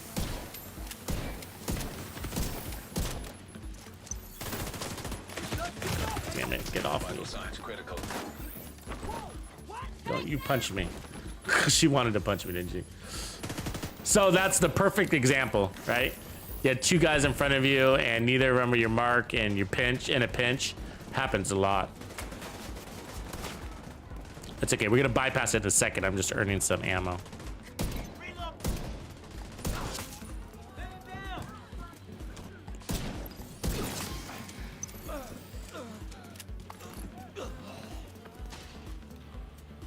You again.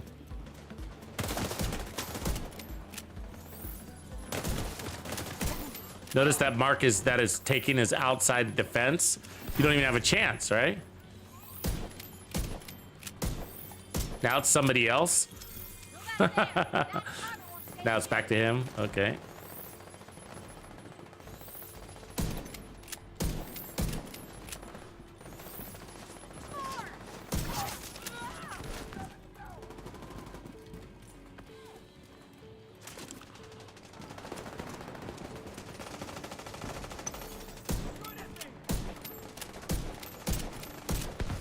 Jesus. Hold on, let's go to me again.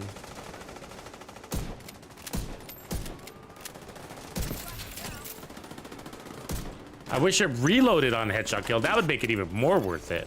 Detecting You know, they give you a hostile reload. contacts. But yeah, no, this won't work with the full hotshot set because it's not a rifle. Okay, let's proc this. Oh, you ducked right when I shot. Classic.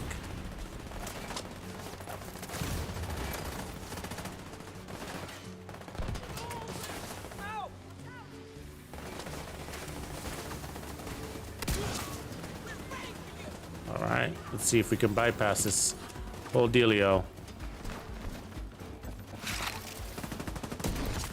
11.8, we can. All right. They gotta be headshots though.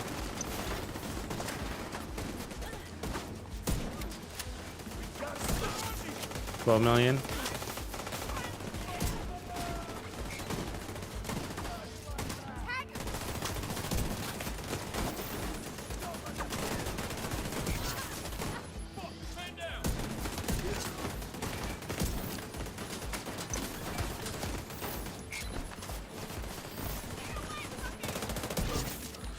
I might like the bonus armor instead. You know, like putting on Bloodsucker.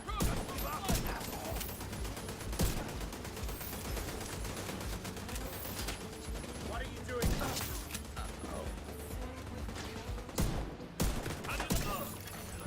Incoming hostiles detected. Damn. That damn drone.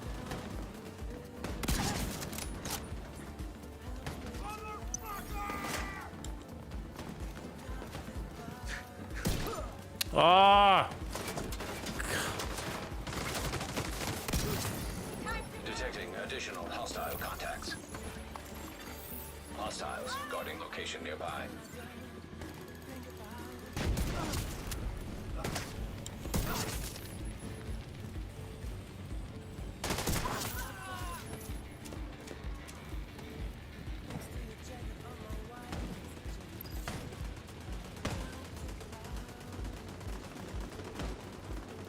Not so smart now.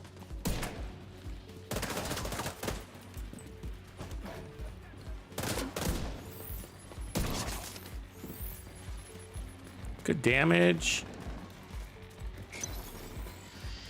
Can't shoot that.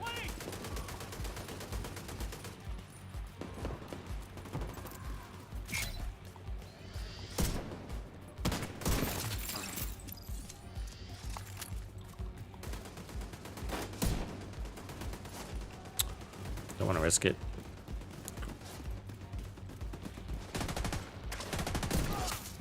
Yeah, that's the catch with the ninja bike, is that I'd rather have bonus armor than armor on kill if I want to play this way.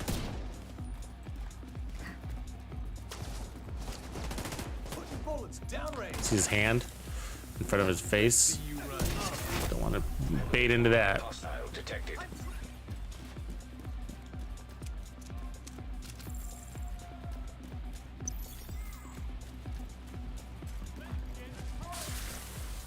Let's get that amp damage. Come on.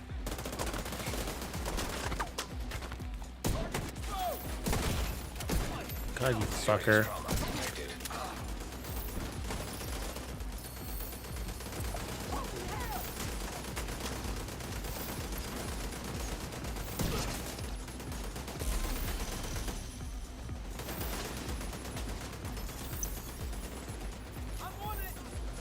5 seconds isn't very fast, is it?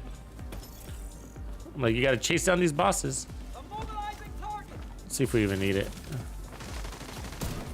Ah, I missed.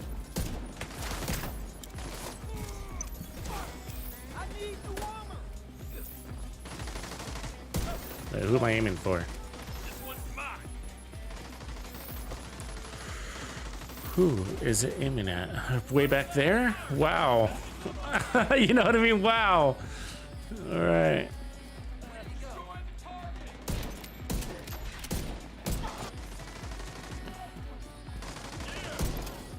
We only got 5 seconds to hit that next shot. Woof.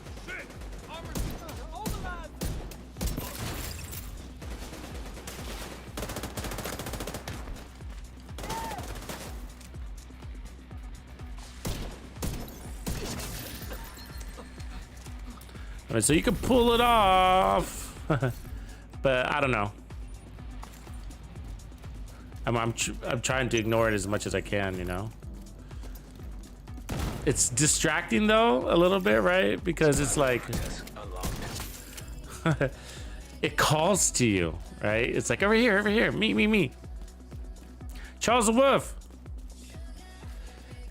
Well, the thing is like the reason why this build could be strong, Charles, is that you run both, and that's what would be the shine here, right? Is that you'd be running, you're running both crit damage and headshot damage together, and so you can stack that as high as possible. So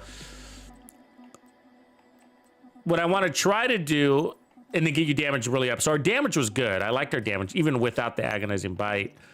And so what I want to do is, let's see about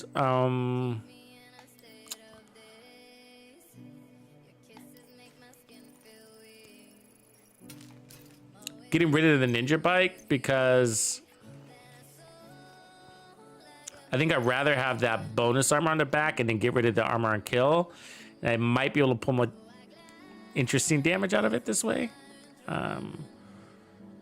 So let's do the headshot damage there. I guess we'll try that because we're gonna need armor. And then Foxes stay. 2 pieces of hotshots would be good for the reload reasons, but let's bypass hotshots for a second. Do we want this?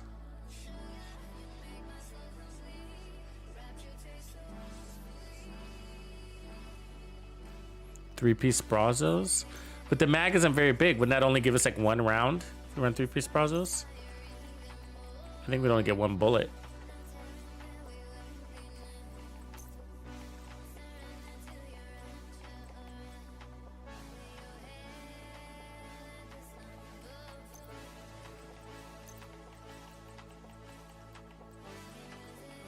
We don't got a mask.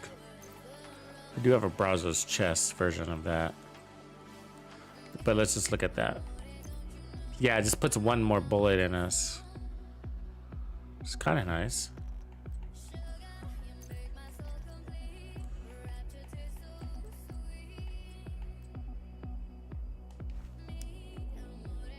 Not that one.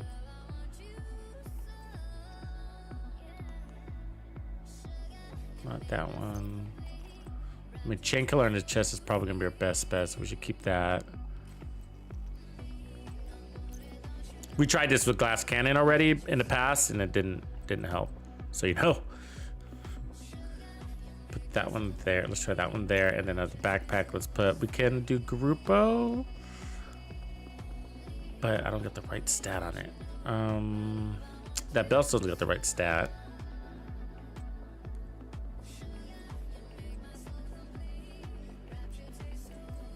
I'm looking for that bonus armor.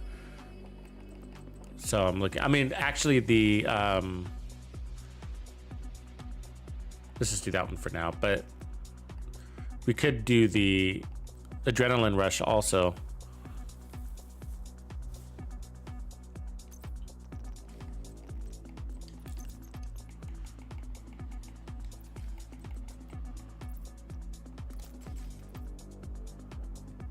$180, 101.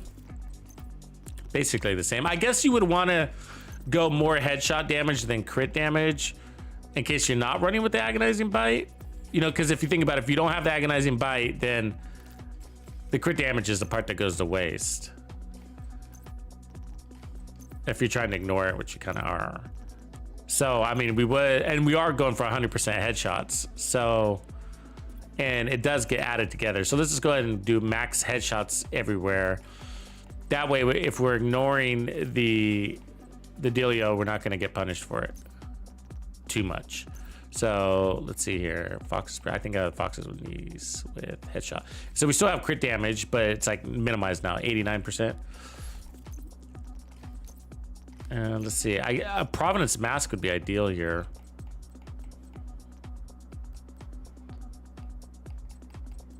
But I think that'll be okay for right now for testing. See if we can. So we're just gonna test the backpack and see if we can run around like a pollo loco.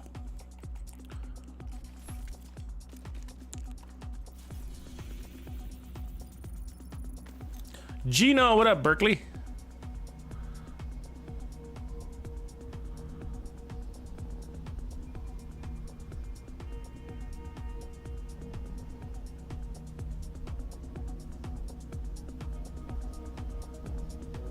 Yeah, Mike, I don't think you'd want to go with perfect glass cannon if you want the highest damage there. With no gear sets. I think you'd probably want focus.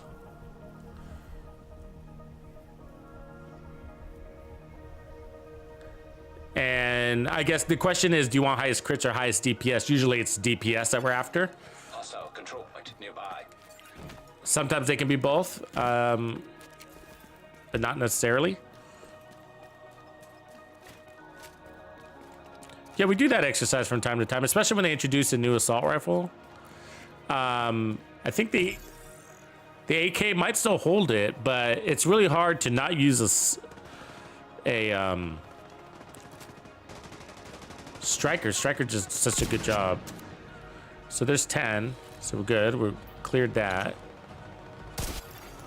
Reinforcements en route. And then we're gonna get some bonus armor, so let's go rocket.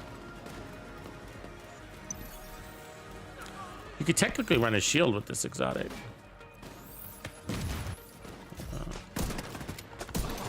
12.4 on, that's what the amp damage.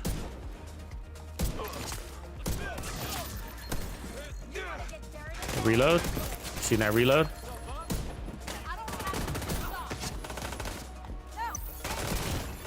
Vital signs critical. So that's what's gonna get you killed, is that reload, which is why we wanted a hot shot. Which is what's gonna pin you back in cover.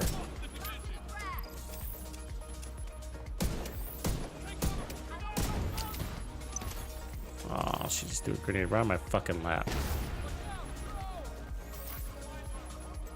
This is it.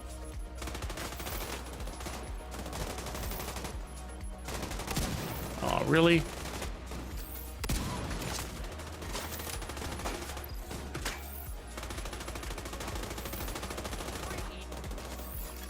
Wrong target. Reinforcement complete. Just not a long time to use this agonizing bite. You know what I mean? Just not a long time. I mean, we don't need it. Obviously, we're hitting at 11.4. That's just a good number.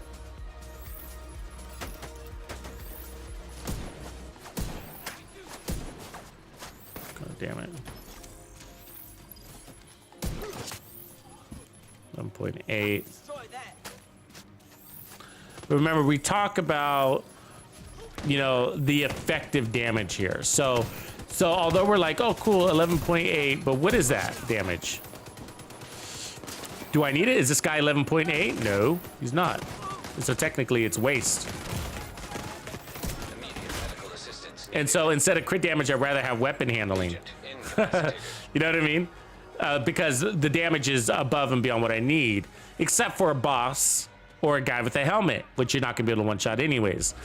So bosses are gonna be probably around, to one-shot a boss, most of them are about that 19 million mark. And some of them are less, some of them are more. But so everybody in between, the other 48 enemies, we have excess damage on that we can't use. So that's where the crit damage is gonna go away, basically, right? So, and then we're gonna get into, we might get into a position where it's gonna be like, well, shit, well, what is the gun doing for us anyways? You know what I mean?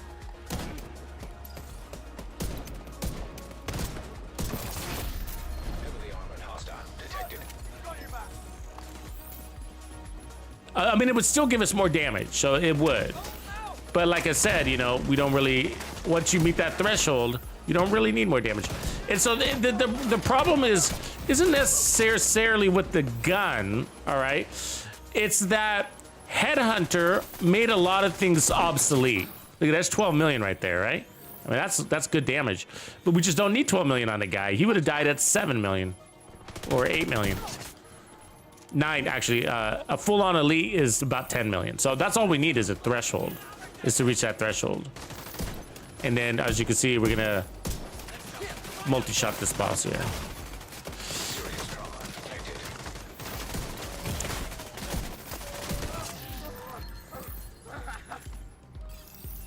So basically, you know, you'd be looking at a build where maybe your headshot damage was under the 150, so that when you're using the crit, the guaranteed crit, that it's gonna throw you over that threshold. That'd be the way to do that. But ultimately, we're gonna need to survive is really good weapon handling. So let's do that. The reloads are what's getting this kill. So we want lightning fast hands. Or the Ninja Bike knee pads.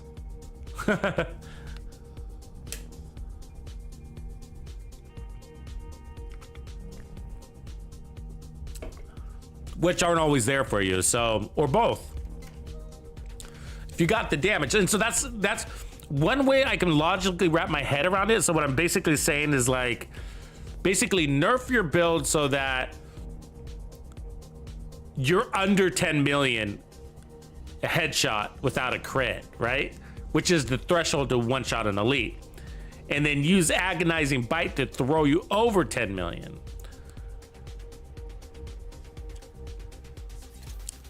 So potentially, the downside is that you know, that could be painful if the agonizing bite is nowhere to be found. Of course. So, but let's, either way, we're gonna need weapon handling to override that issue that we have with the reload. So I'm gonna try running 2-piece hot shots, I guess. Here we go. Do I have all my headshot damage here? Brazos. I think I have one weapon handling, actually. Let me do that. I mean, maybe put weapon handling everywhere. Because, like, literally nerf the build so that you're barely at that threshold, and then the guaranteed crit throws you over. Like, it might be the only way I could see this working. You know, making logic out of that, because otherwise we're just gonna be like, why do we even need the agonizing bite gun? Why don't we just use 1886? It's always gonna be that question. And so to circumvent that, that's why I'm gonna kind of force it by putting on lots of weapon handling, basically, and maybe even taking out the foxes.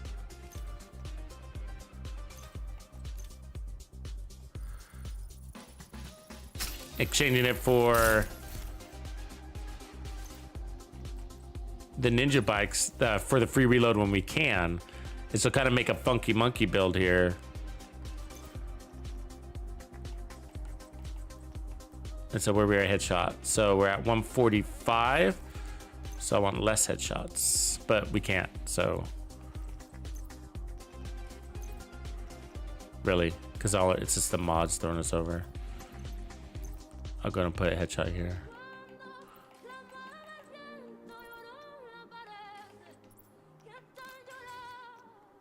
Okay, let's just go see what it does real quick in here. So if we can get the TAC 50 to push us over there, we're still good. So if the TAC 50 could still hit at 9 million, 10 million, let's see.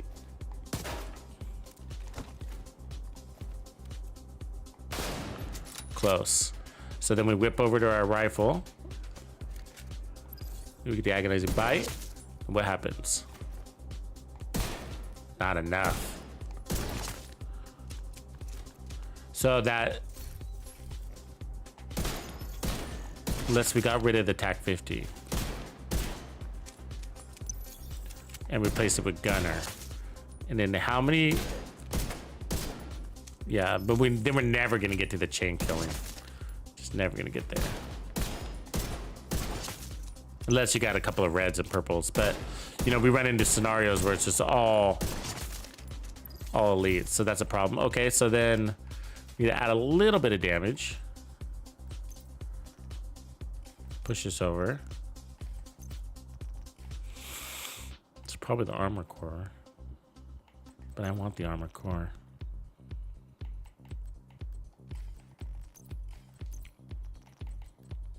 Here's one.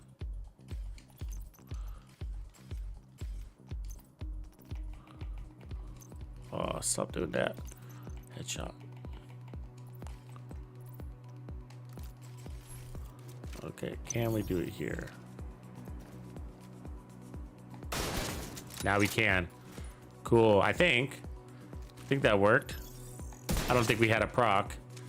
So apparently we got it. Let me try again. Duffed it. So that's all it was just 10% off. Okay, now we didn't. So that must have been a crit. It's 8.8. Close though. Okay, so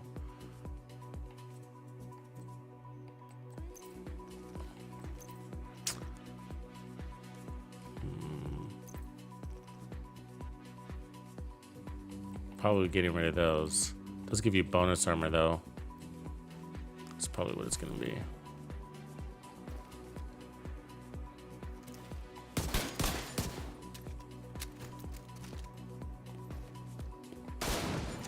Oh, smidge off, just a smidge. So it died because of the compression, but it was almost there. So we're gonna take off the weapon handling there, put headshot damage.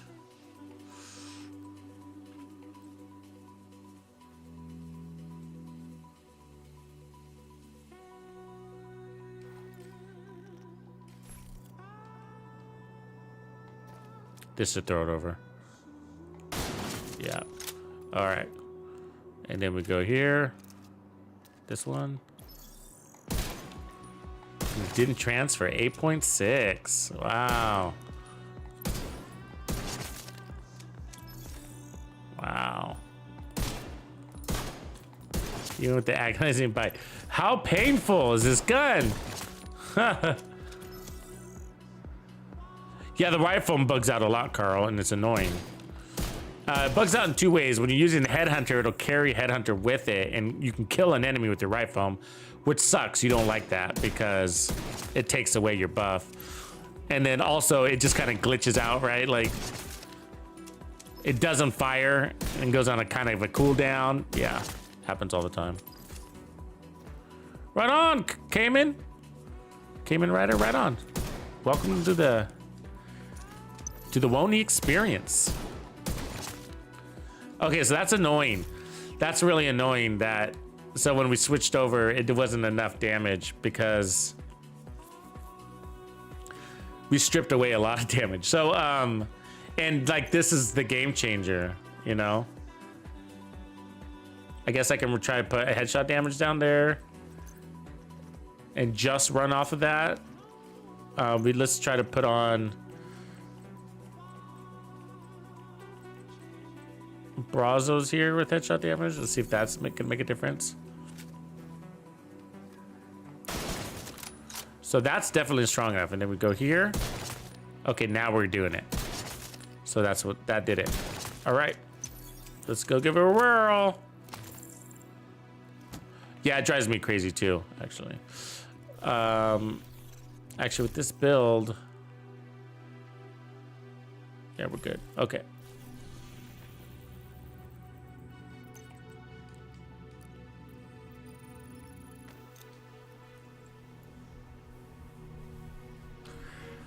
Yeah, I mean, I could force it to red, but our only survivability is in that bonus armor. And so so we got 3 cores, and that's about right, I think, on a Bloodsucker build. I mean, I guess if I was running the Memento, I could go a little bit less, which we could do that, actually, now I think about it, because we're not running an exotic, right?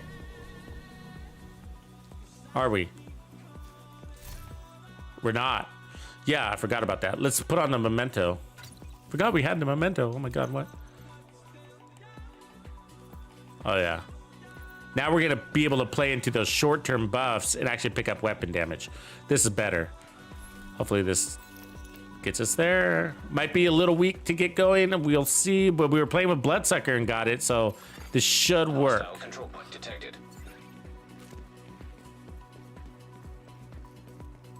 And then we're gonna get 30% bonus armor, which is about 33,000 bonus armor per trophy. This could work. No, I had Bloodsucker earlier. Bloodsucker.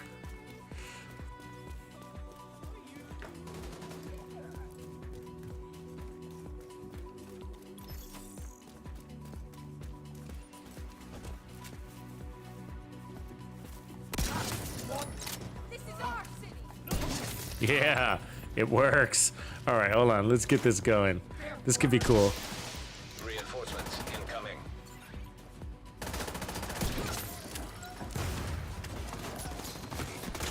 See the bonus armor?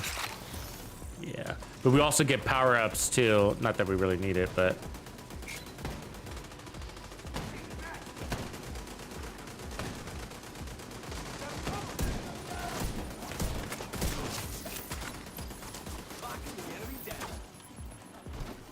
Ah, damn you.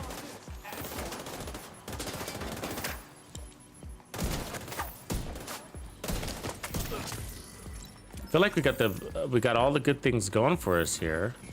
You know, the weapon handling, bonus armor, one-shot kill. Detected. Reinforcements in place. Hit at 12 million. Doubtful trophies, not bad. 13 million.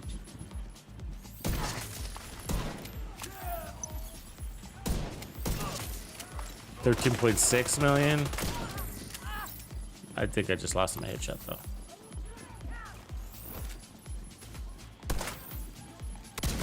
Fuck.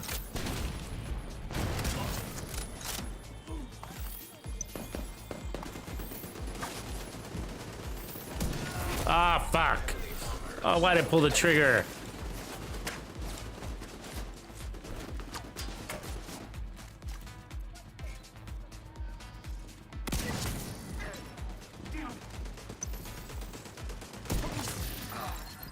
Kinda working.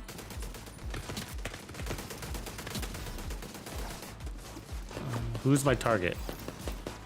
Oh, way over there. You see what I'm saying? So just duffed a shot on purpose, and then still didn't give me the main target. My main threat standing in front of me. You know what I mean? Fucking annoying, bro. Got it. But now we got regen too, so loving that.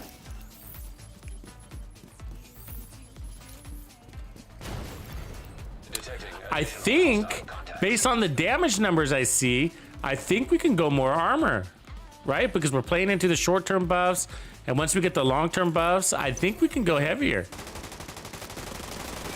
Oh, I'm out of ammo.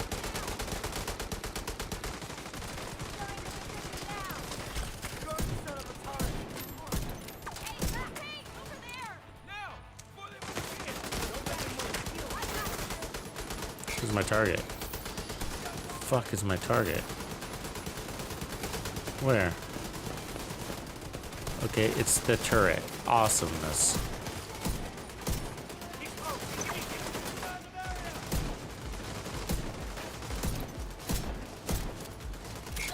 I might be interested in a tip of spear build with this. Then we could just get that ammo faster. I mean, there's some ammo right there, but you know what I mean? Just... But I don't know if we can...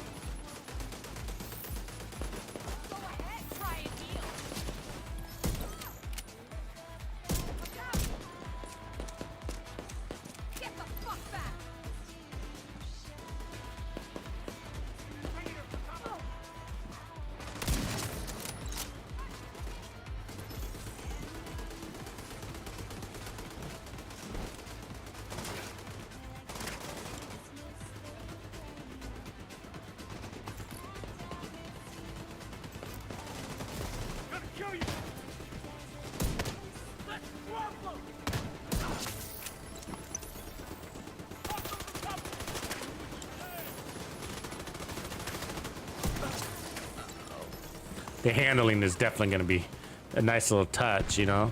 We got that 30% handling here.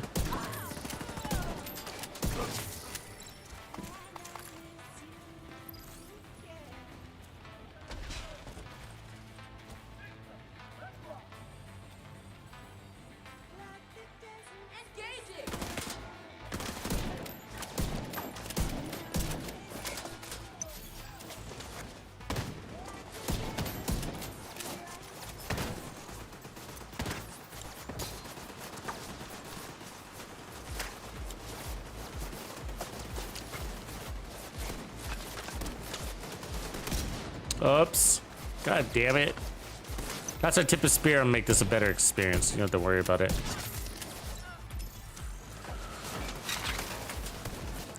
But I think if we run tip of spear, we might be able to get our weapon. We might have to reallocate our weapon handling to Heavily armored hostile. attributes. And hopefully it works.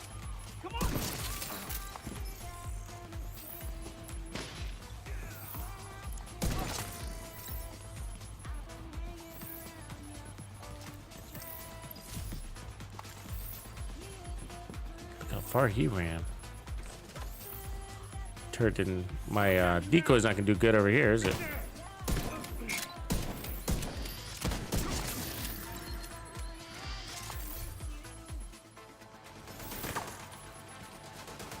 So it works, and for the most part, we're doing all right.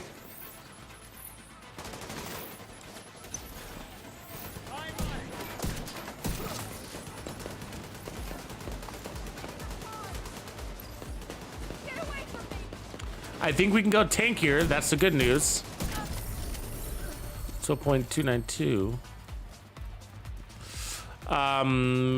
But I think, you know, having reliable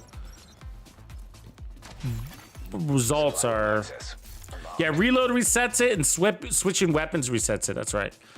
But I think reliable ammo from that TAC 50 will make it a better experience. And so let's try loading up to some of that. Now we're going to lose the weapon handling, which I really like. But what I want to do is see what our damage is at, see how high our damage is at, and then try to find a way to bring on more weapon handling through the secondary attributes. So the downside is we just lost all our armor. So our damage is going to be through the roof. You know what I mean? It's not going to help the test. I could put on more armor on that chest piece there, but either way, what I need, I don't know if I have all the pieces that I can roll. See, they're all capable of going to armor on all these pieces. Well, I guess let's just go give it a test real quick. Actually, no, let's go back. Scratch that, scratch that. Let's go load up on some armor and then try to find a way to put on weapon handling.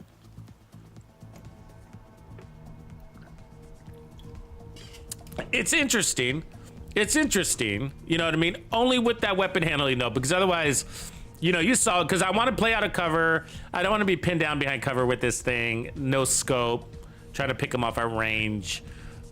Losing your headhunter buff because you... I was thinking that too. Definitely the weapon handling would be a good bonus for that Bighorn. And then running it with probably 3-piece Striker. I think Striker and Bighorn go good together. I don't like Bighorn with Umbra. It's too fast. And then it's got a small mag. And that's kind of annoying. Let's see if I have another. And so what ends up happening is you miss so many shots, you end up reloading a lot.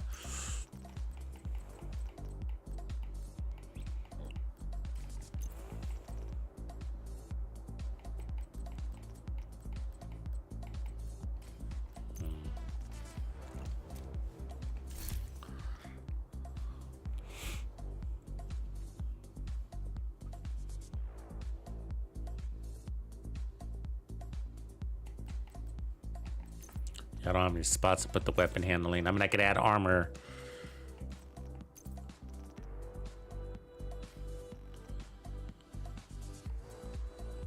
I mean, if I put the ninja, we could run 3 pieces and then put one of those, but then we'd lose all our bonus armor.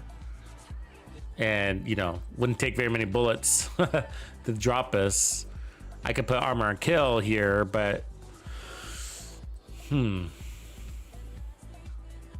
The memento is that nice survivability, but we don't really have anything special here. I mean, we could have did this in season 8.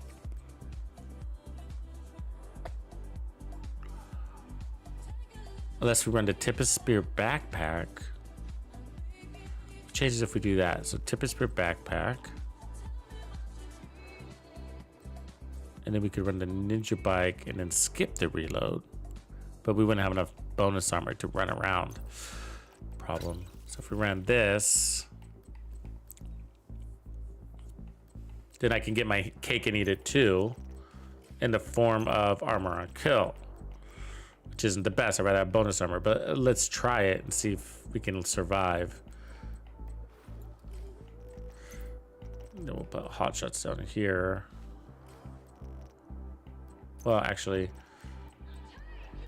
tip of spear here. Then let's put the armored hot shot. Put that one. And then ninja. So I will. Yeah, I have the extra weapon handling there. I want it. I'm gonna go over the top with the weapon handling, and the mods will be headshot anyways. Because that's our weakness, is the reload. And missing shots, of course. Because when you miss shots, then... So without the memento, I'm not sure we can push our armor up any higher than that. But if you miss shots, then you're in a reload situation, or you got to re-earn your headhunter, and so you're not killing as fast. So let's see what kind of damage we're doing. So the first shot's gonna be the buffer. Ooh, almost a kill shot though. And then the second one, 11 something. All right. So first shot kills 11. And then when you switch, killing without the buff. Good. So power-wise, where we need to be. We got lots of weapon handling too. So let's just go see if we can survive though, right? We got the healer, but we only got 10% armor on kill, 1% armor regen. The armor's looking good, but bonus armor's our shield. So I guess, we could run a shield if we need it, an actual shield, a hard shield, but I'm not a big fan of shields on rifles, I feel like they kind of get in the way of headshots too, but I mean, on like the 1886 or whatever. I mean, on an M1A, I guess it wouldn't be so bad, or the other kind of faster rifles, but...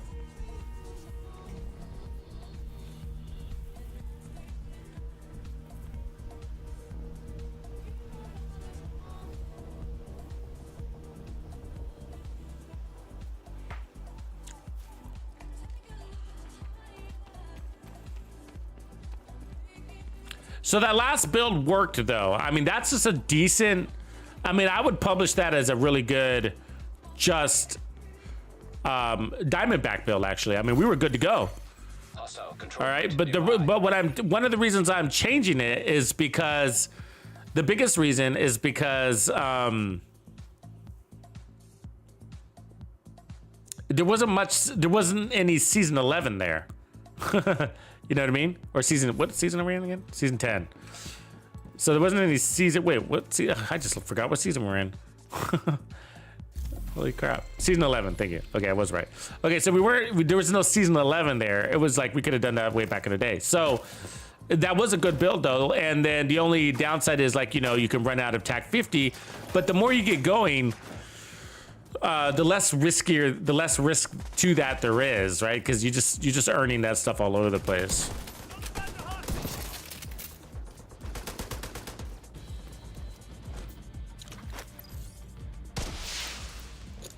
Okay, so we're not gonna have that bonus armor. Keep that in mind. Reinforcements en route. And we do have this bad boy though.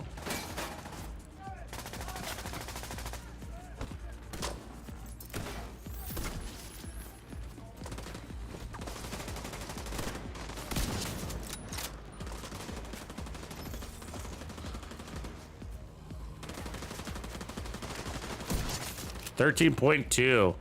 Good damage. More than you need though, right? So who cares?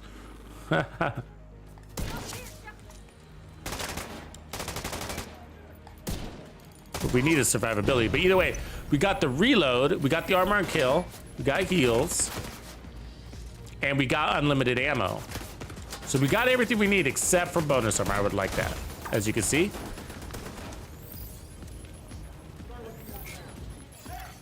Reinforcement complete.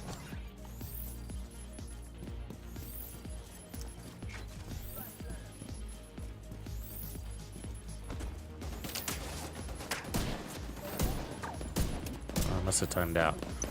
Good news is we got all the ammo we can need.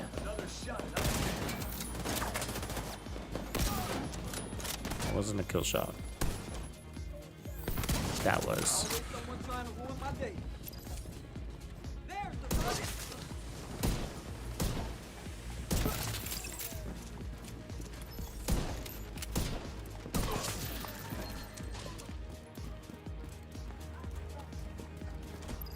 Where'd he go? Other side of the fence. Heavily armored hostile detected. Boss? Not quite.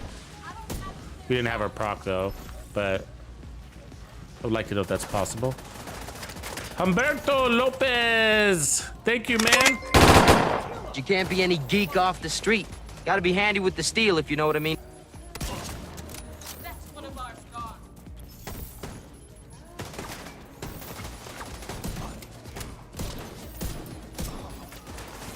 Appreciate you supporting me, man. Thanks for joining the Players Club and welcome. God damn it. Get her back there.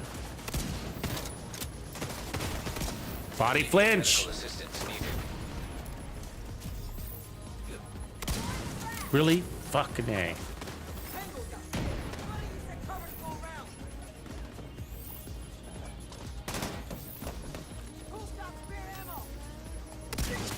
There we go.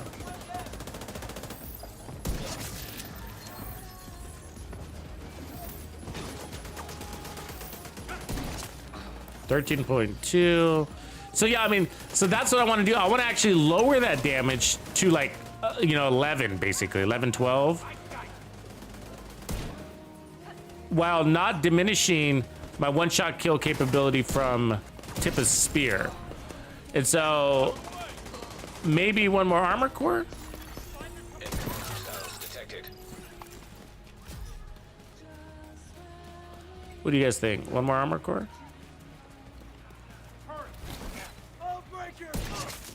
12.6 without the agonizing bite. Serious trauma detected.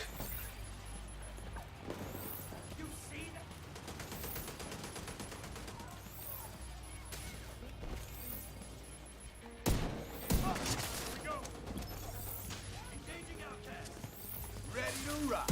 Locking the enemy down. You're mine now.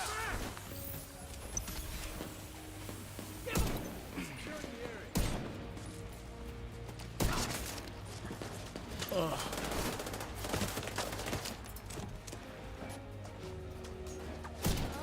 Shit. Let's see you run now.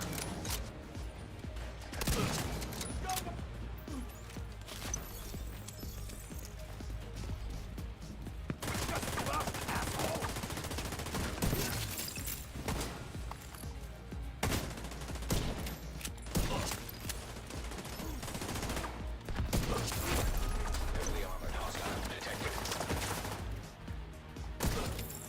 I don't think that was a headshot. God damn it.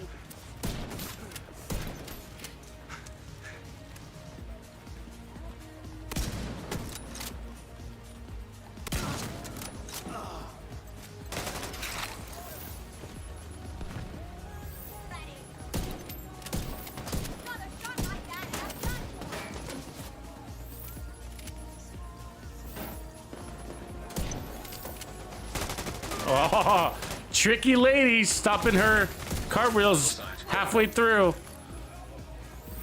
This build definitely works. We're surviving. I would like my armor to not break as much. So that's what I'm thinking. Like, we might be able to afford one more armor core, but again, I would love to have some bonus armor.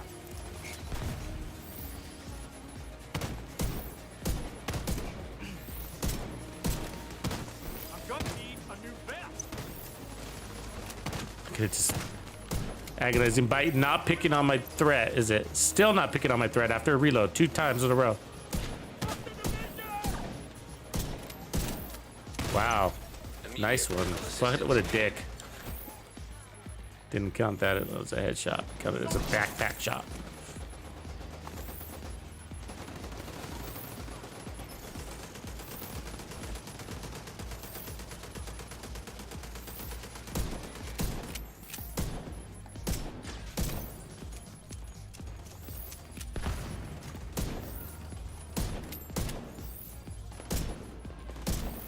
Jesus.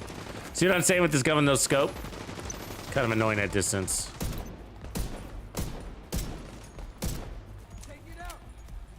You want to get nice and close and personal. I was almost thinking...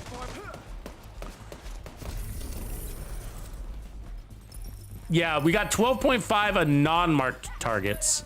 So that's about it. That's almost 2.5 million over our necessary damage. Supply room So I think that means we have enough to pull on one more armor core. I mean, look what we got going on here, but I think I could put on one armor core.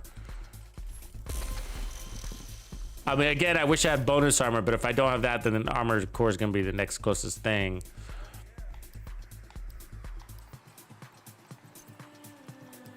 See all the junk backpacks I get? You see what I'm saying? I mean, come on.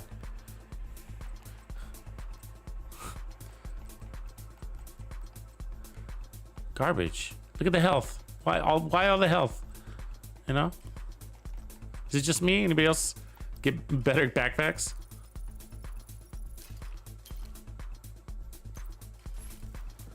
All right. So let's add one more armor core.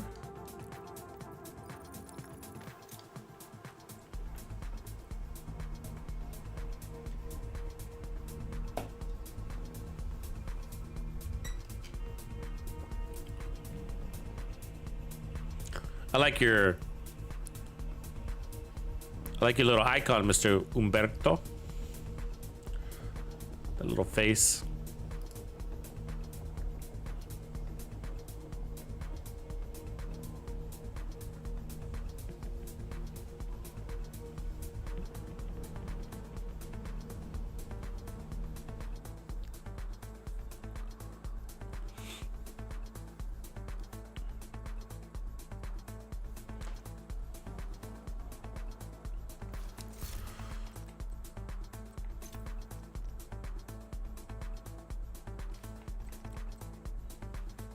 So yeah, I'm guessing one more armor core. Yeah, Mario, that's a little bug they introduced. You get a red core. Wow, but you got all, that's a good roll, man. It's a good roll. Keep it. All right, so we're gonna add armor here. Let's go test. The testing range will tell us. Because we did pretty decent. I just, would like some sort of shielding. And of course we can run like riot foam. We can put on, riot foam would help us. Actually, let me do this real quick.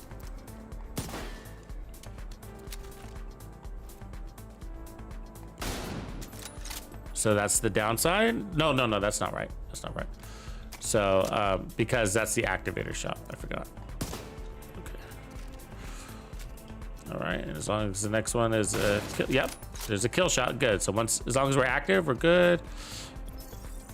And then without it, yeah, we're still one shot killing. There you go. 10% armor on kill, 1.5 million armor. I almost wonder if we can go even more.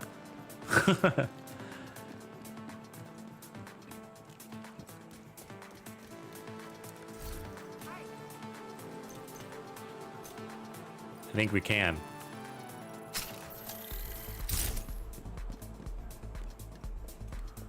All right, I'm glad I'm not alone, Mr. Año 3000. I feel so alone when it comes to farming backpacks.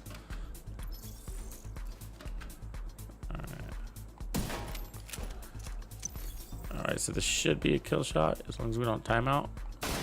Yes, it is. Awesome. Will it transfer to a kill shot? Yes. Wow. What is that kill shot value? 11.3 with the guaranteed crit. Wow. And non-guaranteed crit is 10.2, so we're just over. It's perfect. I mean, I could probably add another weapon handling if I had that piece, I just don't. But that's pretty interesting. We'll just go rock it.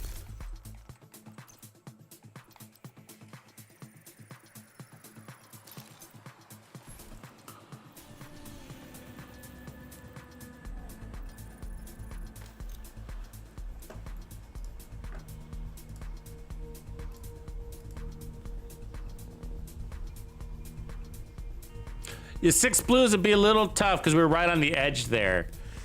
So it's I think the TAC, I know the TAC 50 can do it, but as soon as we switch over, then it's gonna, the base weapon damage on that weapon we're at 10.2, so we'd probably go in there. Now, if we were running the Memento, then we would, because we'd have short-term and long-term buffs off of that thing.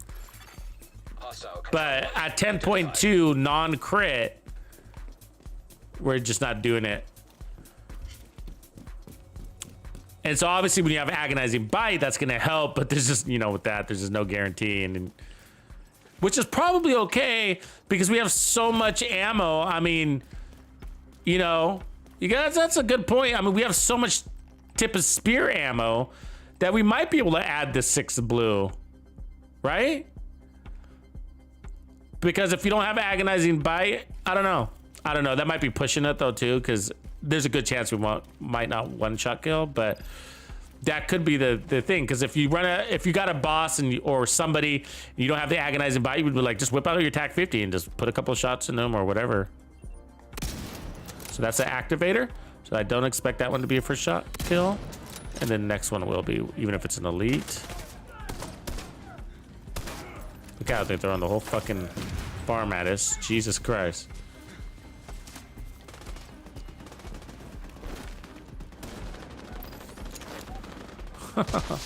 All their fucking grenades and shit. All right, let's take out that turret guy. 10.3. Good. 11.3.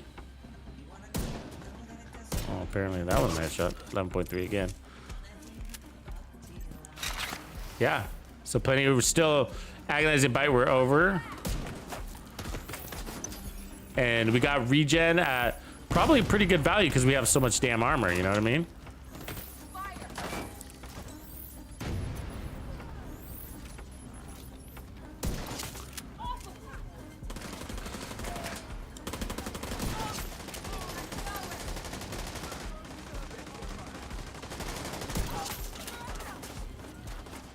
The handling is nice.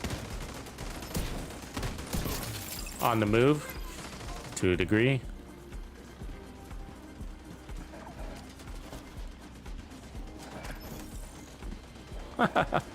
But raining bodies. Frag out. I'll kill you with my bare Reinforcements hands. in place. Just fucking die already. Let's do this. Oh, hurt it. Stay right there. Heavily armored hostile detected.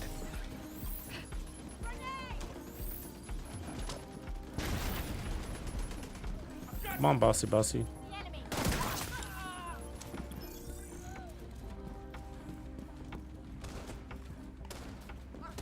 Got a lot of armor. We feel way more comfortable now, don't we? How was that not it? Oh, that must have been on their hand.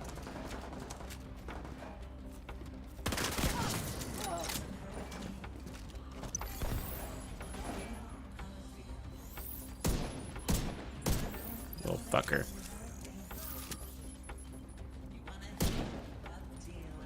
Please don't go over there.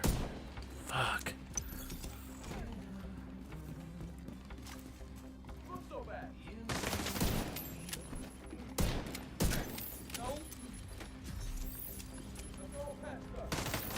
Damn.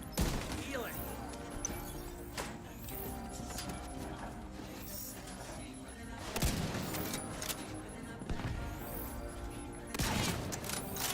I mean, we're gonna have more ammo than we can deal with. You might as well use it, you know?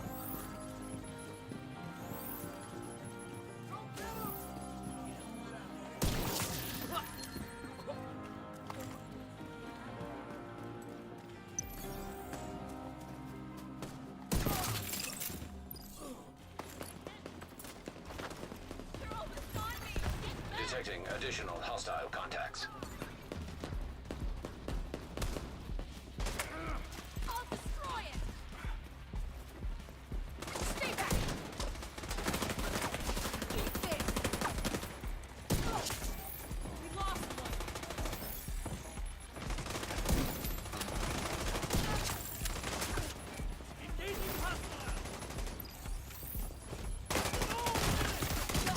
Ah, don't you do it. Oh, thank God she got distracted. It was close.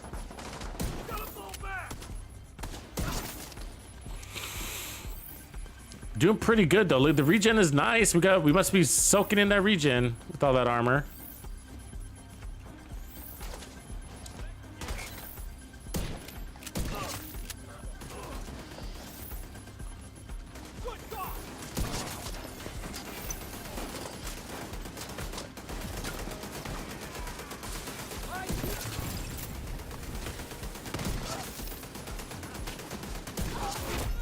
Heavily armored hostile detected. Yeah. Good little run.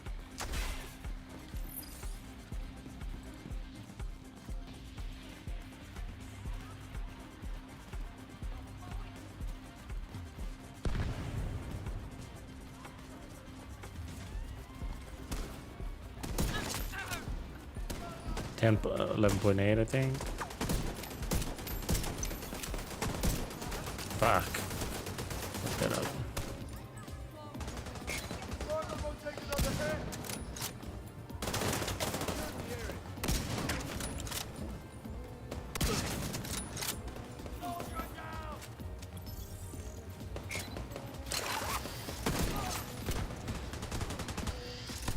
Give me a second here. I got your back. Need some help here.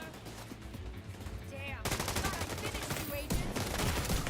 Immediate medical assistance Oh, needed. that body flinch is nasty, man. It makes you miss by an inch off their head, and it's just really annoying. All right.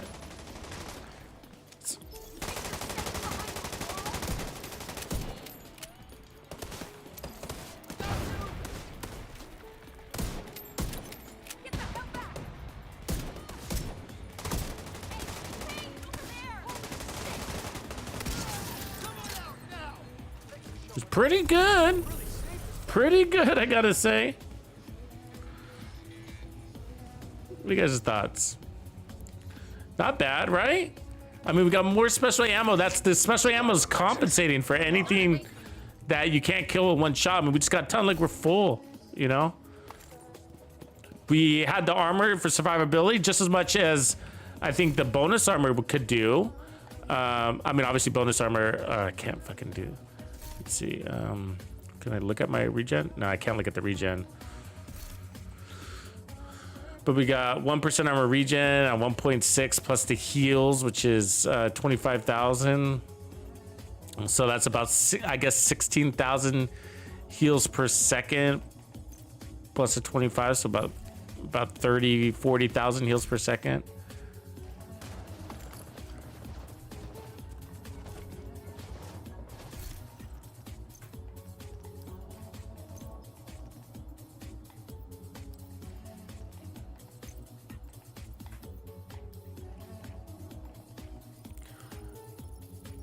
I mean, not one time was I thinking about the reload, and that's a big deal for me. You know what I mean? Not one time I was thinking about the reload. Okay, let's go back to the lab and see if we can put on that 6 core. Because if you can, then might as well. You know what I mean? Here we are. Oh, right on, AG. Good, congrats.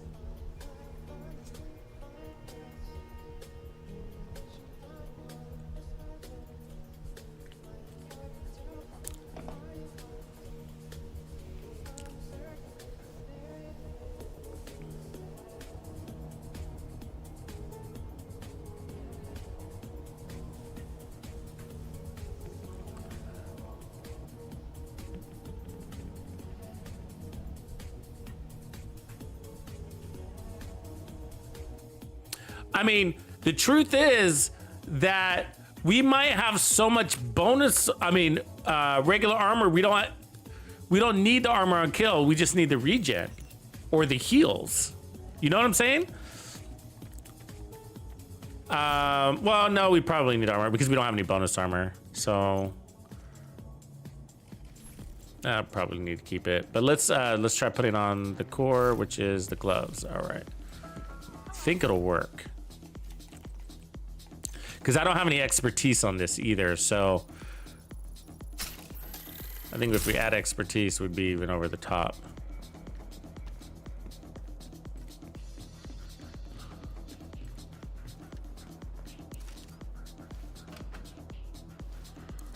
It's gonna be close though. Oops, I didn't went past.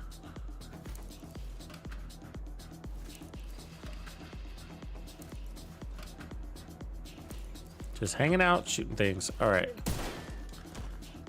Okay, so the first one will not be a kill shot. It's an activator for Tip of Spear. All right, now I'm gonna clear that. Just see if Tip of Spear will kill now.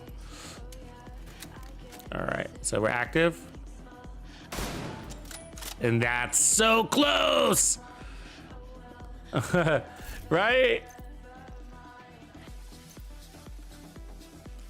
All our mods are right. It's so close. Yeah, this is... I mean, obviously going to chain killer would change that.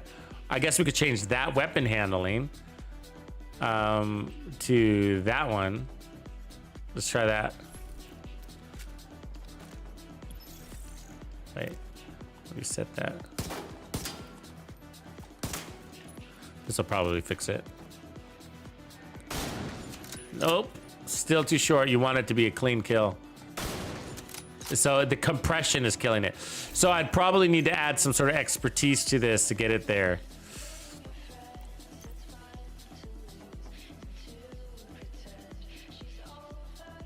Or obviously if we put on chain killer, it would. The problem is that we wouldn't have any armor on kill, right?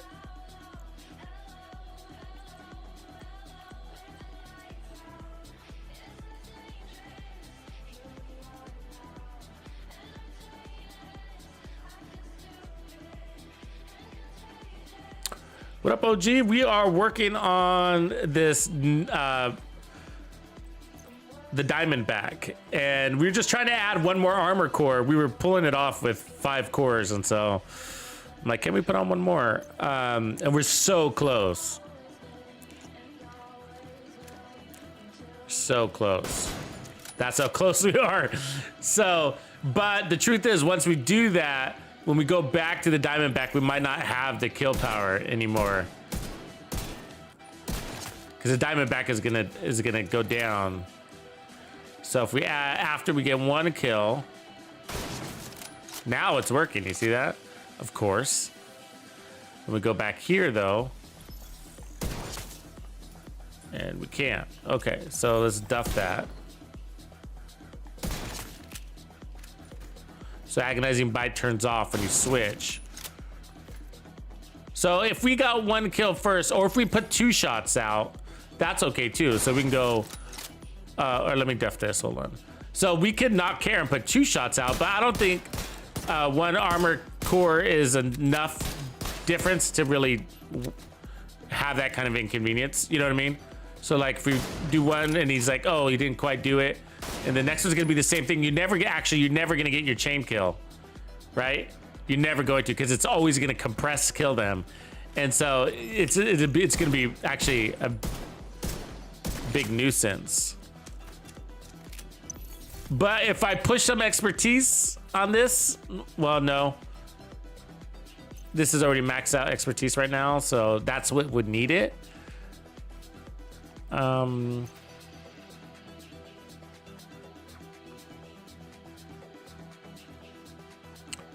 And so yeah, no, I'd rather, I guess, just put back on the weapon handling one and then just keep that blue core red. So that's basically the build though. And I think we're just gonna end up at 1.7 million armor. And so I'm not gonna re-roll it right now, but you know, that's pretty cool. Pretty cool, it works. You know, I mean, you're not getting a ton of value out of agonizing bite. I mean, we're getting amplified damage, we're overkilling people, but like, you know, who cares? You know, who cares? I mean, it comes in handy a little bit when like you accidentally lose your buff. But with Tip of Spear, you pick that buff up easier just to switch weapons instead of painfully trying to get that kill up, chain kill going with your Diamondback. So, I mean, it's making the Diamondback very user friendly, but you're just bypassing the Agonizing Bite. And that was our goal because we know that Agonizing Bite is basically no good. And it's has nothing to do with damage. Well, a little bit. It mostly has to do with that it picks random ass targets that aren't even in the playing field. Sometimes they're over the fence. You'd have to go outside.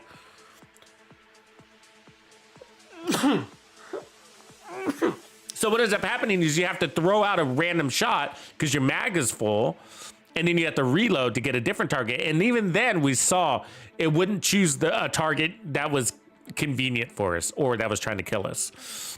And so anyways, the best build for the Diamondback is a build that ignores the Diamondback's talent, you know, because it has nothing to do with power. So that's sad. That's sad. This gun needs a rework, but that's the build. So anyways, let's put that one aside. And it is fun to use, but again, you know, you could easily just put an 1886 and then get your bonus armor back, right? By being able to run the Memento. Or whatever you want to run, you know, because you could put a damage talent, or you could put 20% armor on kill. You can run Determined and kill faster. Anyways, we know that story. Let's take a quick look at this Bighorn and see how cool it can be with the Ninja Bike. So the Bighorn is all about going full auto on the head. Headshots grant 2% headshot damage, stacks up to 50 times. That's 100%. Once that full stacks, they start to decay. So you want to maintain it. So the idea is to go full headshots. The problem is it's got a small mag, as you can see, and that is kind of annoying. So we are going to try to make this into a ninja build. And then I think we were saying that, well, hot shots could be pretty cool, but, and it is. And then I think Striker also.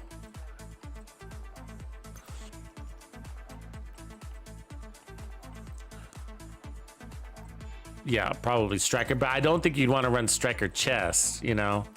Now with this, the reason why is because as soon as you switched out of the Bighorn, you lose all your stacks. So you don't want to have to try to use your shotgun. You'd only be able to use it once. So we've gone down that road before. So for the chest, you know, you could keep on some armor on kill. We're probably going to want Gunner though here. So let's take off pistol, put on assault rifle. Yeah, activate that.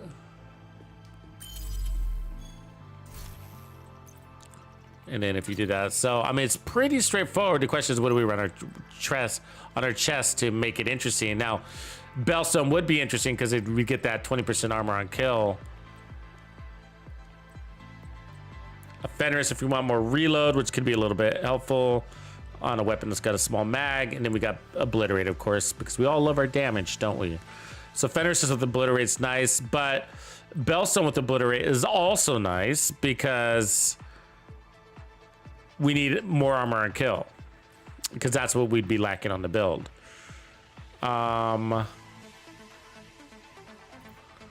That puts us at really low crit chance. And for this to make sense, you'd really want maximum crit chance. It's sort of,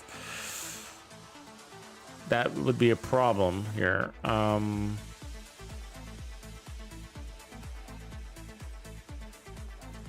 not sure I have a better Bellstone, but of course Cheska, but then we'd unlock Hasbro. We wouldn't like that. Walker would be good though. And it comes with weapon handling. Where are we there? So we got crit chance. This needs to be one with crit chance. Let me see if I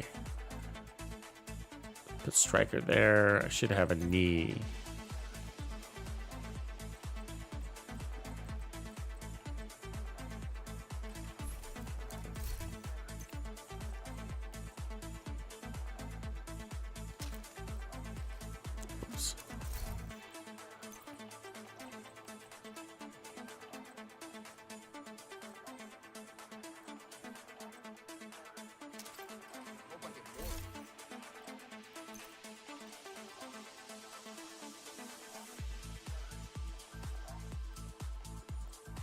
No, I don't run the tip of spear chest because I like the chain kill usually.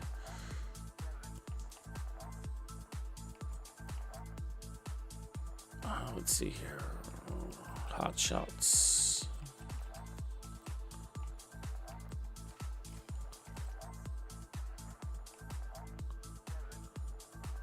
So that'd be a pretty decent build right there.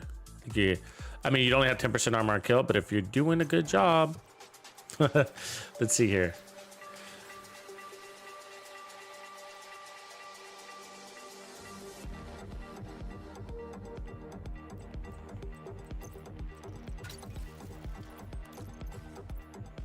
So the problem with obliterate is you gotta max crit chance, and that's a pain in the butt here.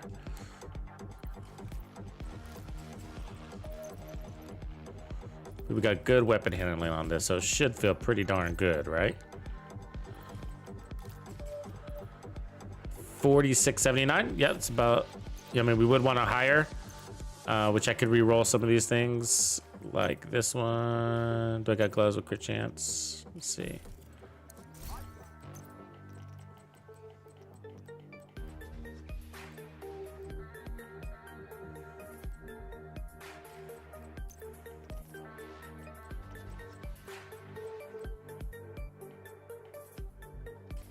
No, we're gonna have to re-rolls.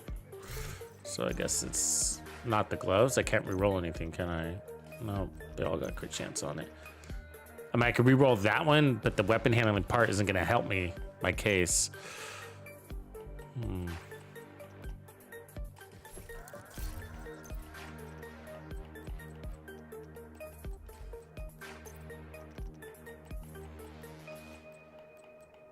The problem is obliterate, so obliterate wants us to have that maximum.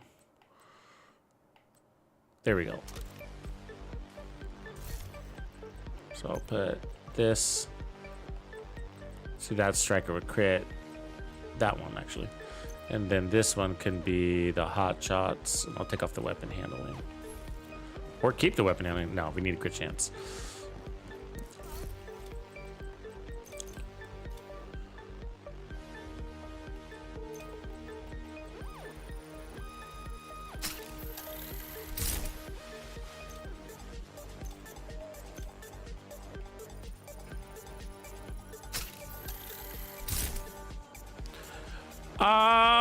Dark, I mean, I'm just not a big raid guy. They're all right. They're fun at first once you get a hang of it. You know, a lot of it's going to depend on your team if they allow it to be fun. You know what I mean? Like, you know, some raid teams are pretty serious and it's like, it's supposed to be social, but you can't socialize. So, because, you know, all combat's got to be tactical. And so it's kind of not fun that way. And you don't get gear.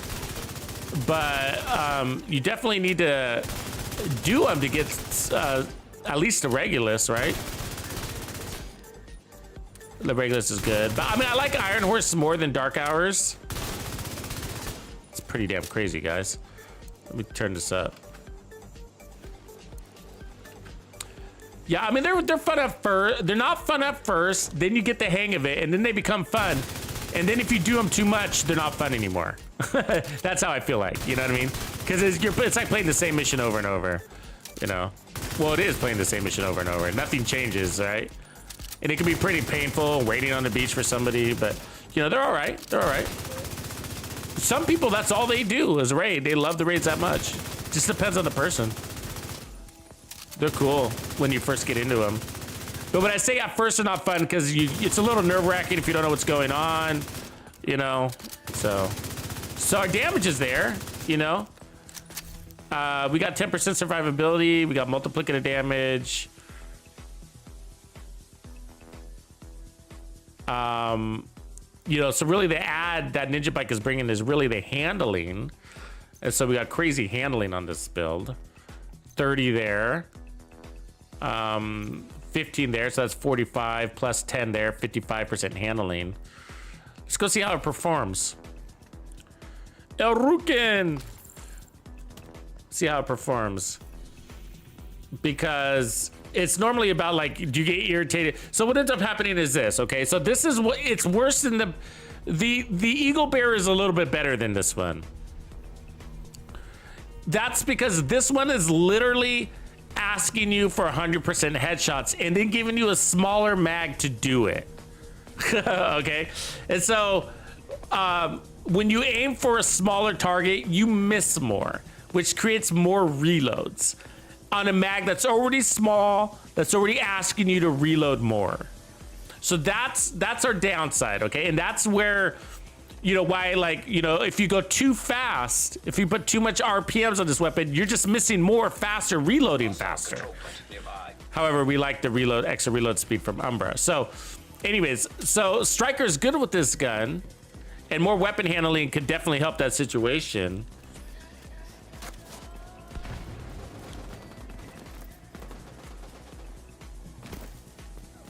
And I think it would be an improvement.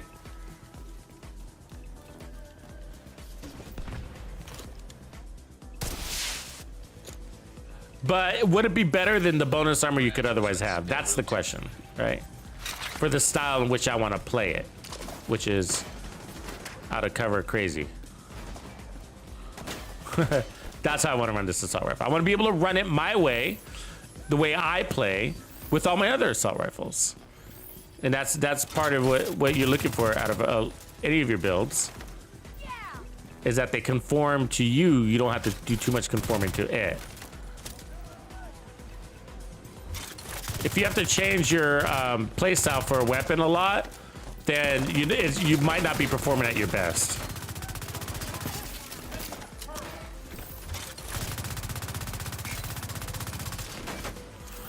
So the problem with this one is that you got to maintain those headshots, but they're gonna hurt them a lot. So you got to always be going for heads, basically. Basically is what I'm saying. Always, because they decay.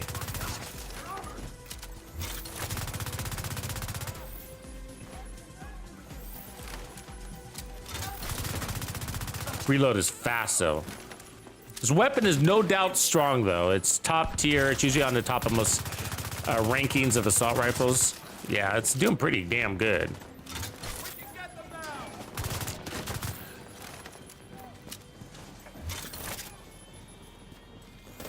It's like running, it's like mobilized brace, right?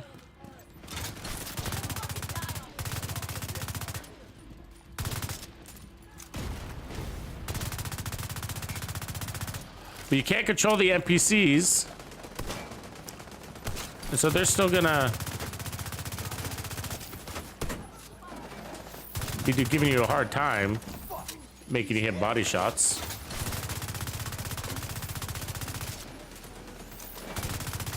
But damn, when you get those heads in there, they go down quick.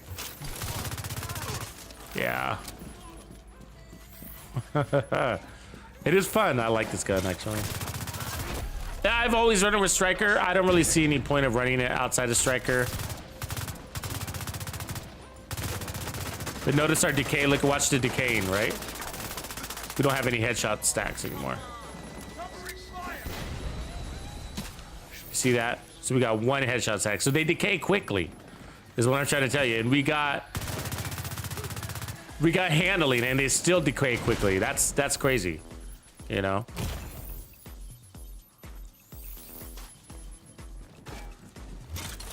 And we're running a gun in. We're playing fast. We're playing tight. And we're still having a hard time maintaining it. With Striker. You know. That's just the nature of this beast. Not much you can do about it. Obviously. Because, I mean, we just put on a shitload of handling.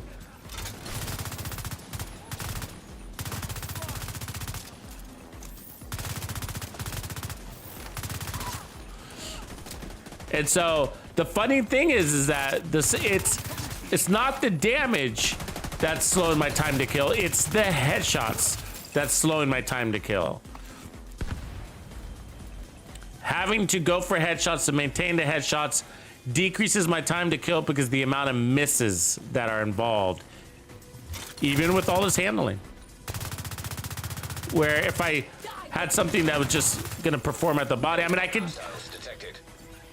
could just ignore the headshot thing, right? But then you get into that whole thing. You know, why am I running this?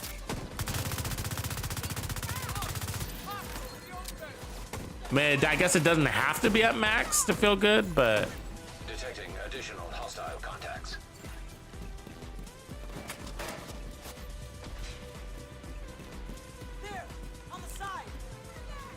But the question is this an improvement? Yeah, it is. But you still have to go for those heads, and that's the problem. You know, and it's not that I don't like going for heads. I mean, but that FAMAS build I created is way more of a killer than this is. Holy crap.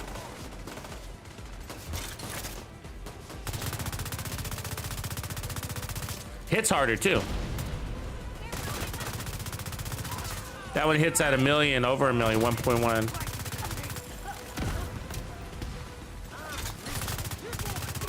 And it's faster. Got a faster RPM. And a larger mag. Serious trauma detected.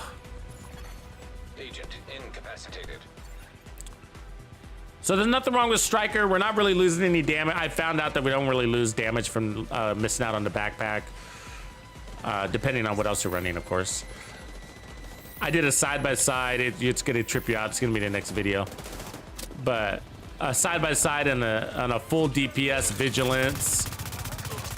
I mean, not vigilance, but Striker backpack with Obliterate on the chest and Optimus on the gun against a Ninja Pike build.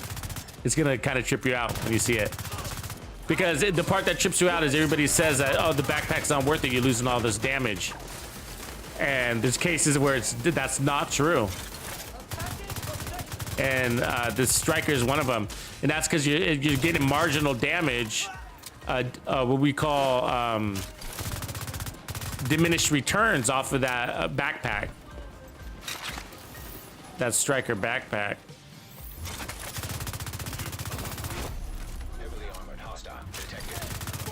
And so it didn't change the time to kill by going Ninja Bike backpack, and we're landing more shots on target. As you guys remember that build, I'm sure, which is why it performs so well. And it just goes into that whole thing, like once you reach that damage threshold, everything on top of that, it can be considered waste. Once your kill is effective, right? Once you got that kill where it needs to be, that time to kill where it needs to be, you know, around the second, right? Around the second. That's where we like our time to kill. And then that build, which I'm hoping to launch in the morning, really does improve your gameplay because you're just landing so much on the head. It's pretty amazing. And I did complete solo legendary with it all the way through to the very end. Aggro is actually pretty easy, as you can imagine, because your headshots are like insane. Like it's 1,035 RPM at 1 million crit on the head, and you're not really missing very many shots. You got like amazing shots on target. It ended up being 155% stability. 155% stability. Yeah, that's crazy if you think about it, right? Critting at 1 million at 1,035 RPM at 155% stability. You can imagine. Supply room access unlocked. So, is this an improvement? Yes. Is it still a pain in the ass to use this gun? Absolutely. You know what I mean? Because you just, you know, it takes longer when you're 100% of your shots are going for the head, and this thing decays so quickly. It's like you kind of got to do that. But look at our reload. 1.2 seconds. Holy crap. That's so fast. You know? So that alone is a big improvement. On a weapon with 920 RPMs, a 1.2 second reload is fabulous. It's just not a game changer because the gun is a pain in the butt. That's what I'm trying to say, you know? The gun is hard as it's hard, you know, to use. And so it's just, you know,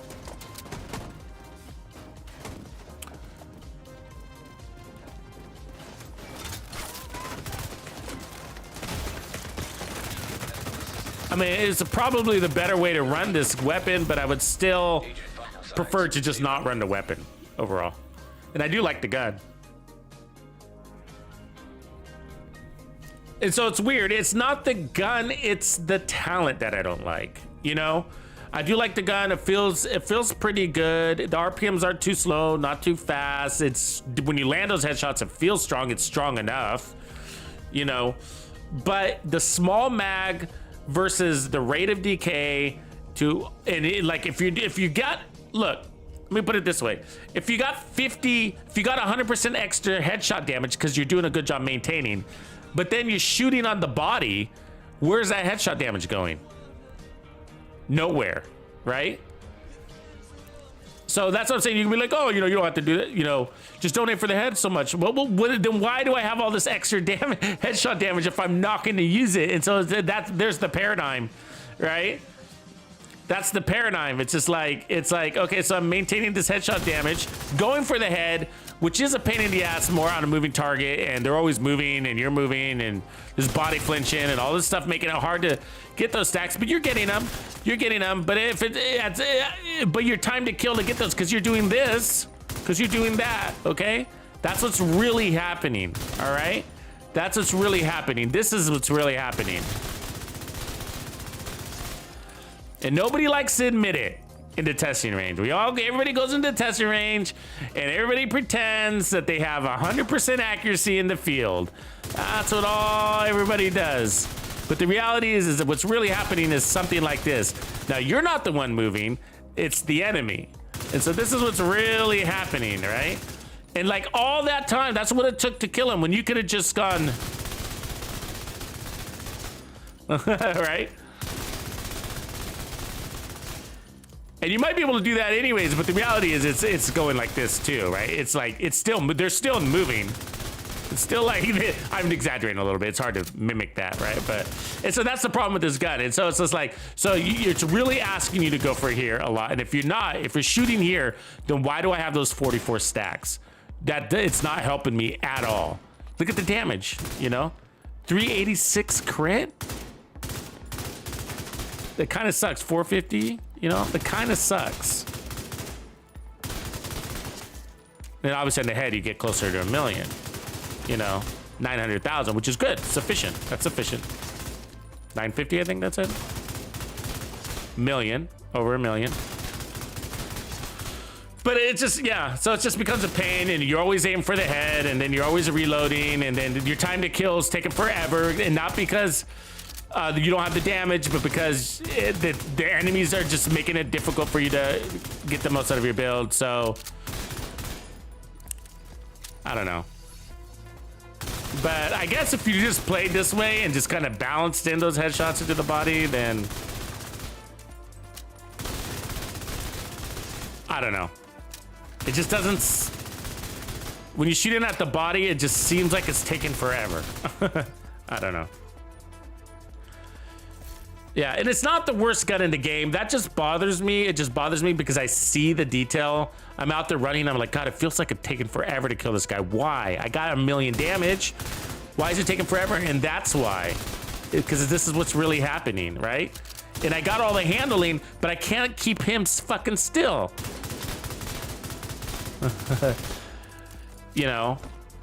Maybe if you held it from cover and like didn't run and gun, maybe the enemy would move less. There's always that. But if you go in scope, that's a problem right there.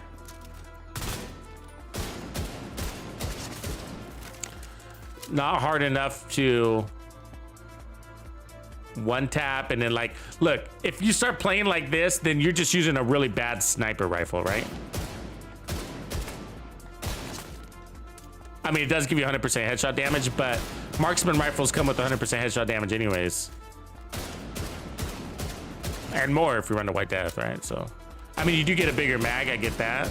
I mean, that's nice. But you get health damage and you don't really need that. You're fighting elites. But the interesting thing is that we are able to maintain that 50 stack. But of course, not every enemy is going to line up for you like this. So I don't know. Yeah, it's just an all right gun. It's an all right gun. It's fun to use every now and again, but I have an excuse to just use a lot of other ones. These just perform better. Even on the same head. Even on the same head, It's crazy, I know.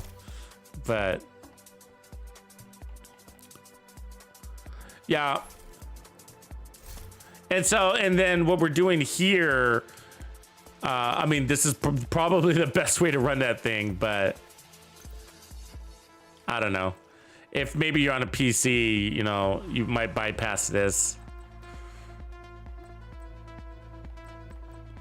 Maybe because the weapon is handling good enough for you. Yeah. It's in the middle of the road, this Bighorn. I think that's its problem. It's in the middle of the road. It's not bad, it's not good.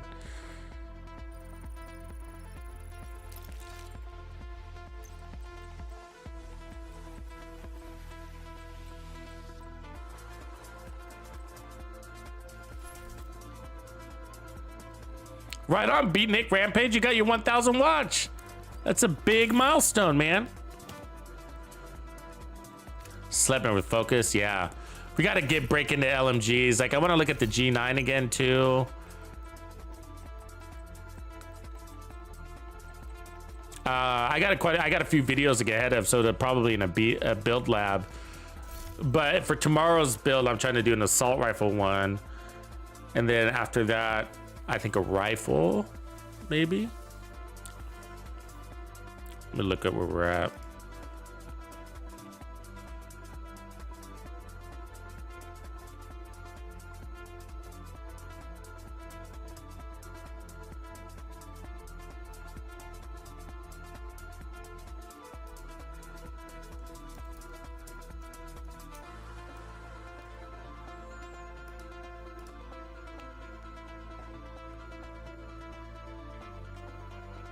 Yeah, cool. I think I'll leave it there for tonight, guys, because I got to work on this video and grab some dinner. All right, I'll catch you tomorrow. Look forward to that build video in the morning, and then we'll stream tomorrow. Peace. Tuxedo out.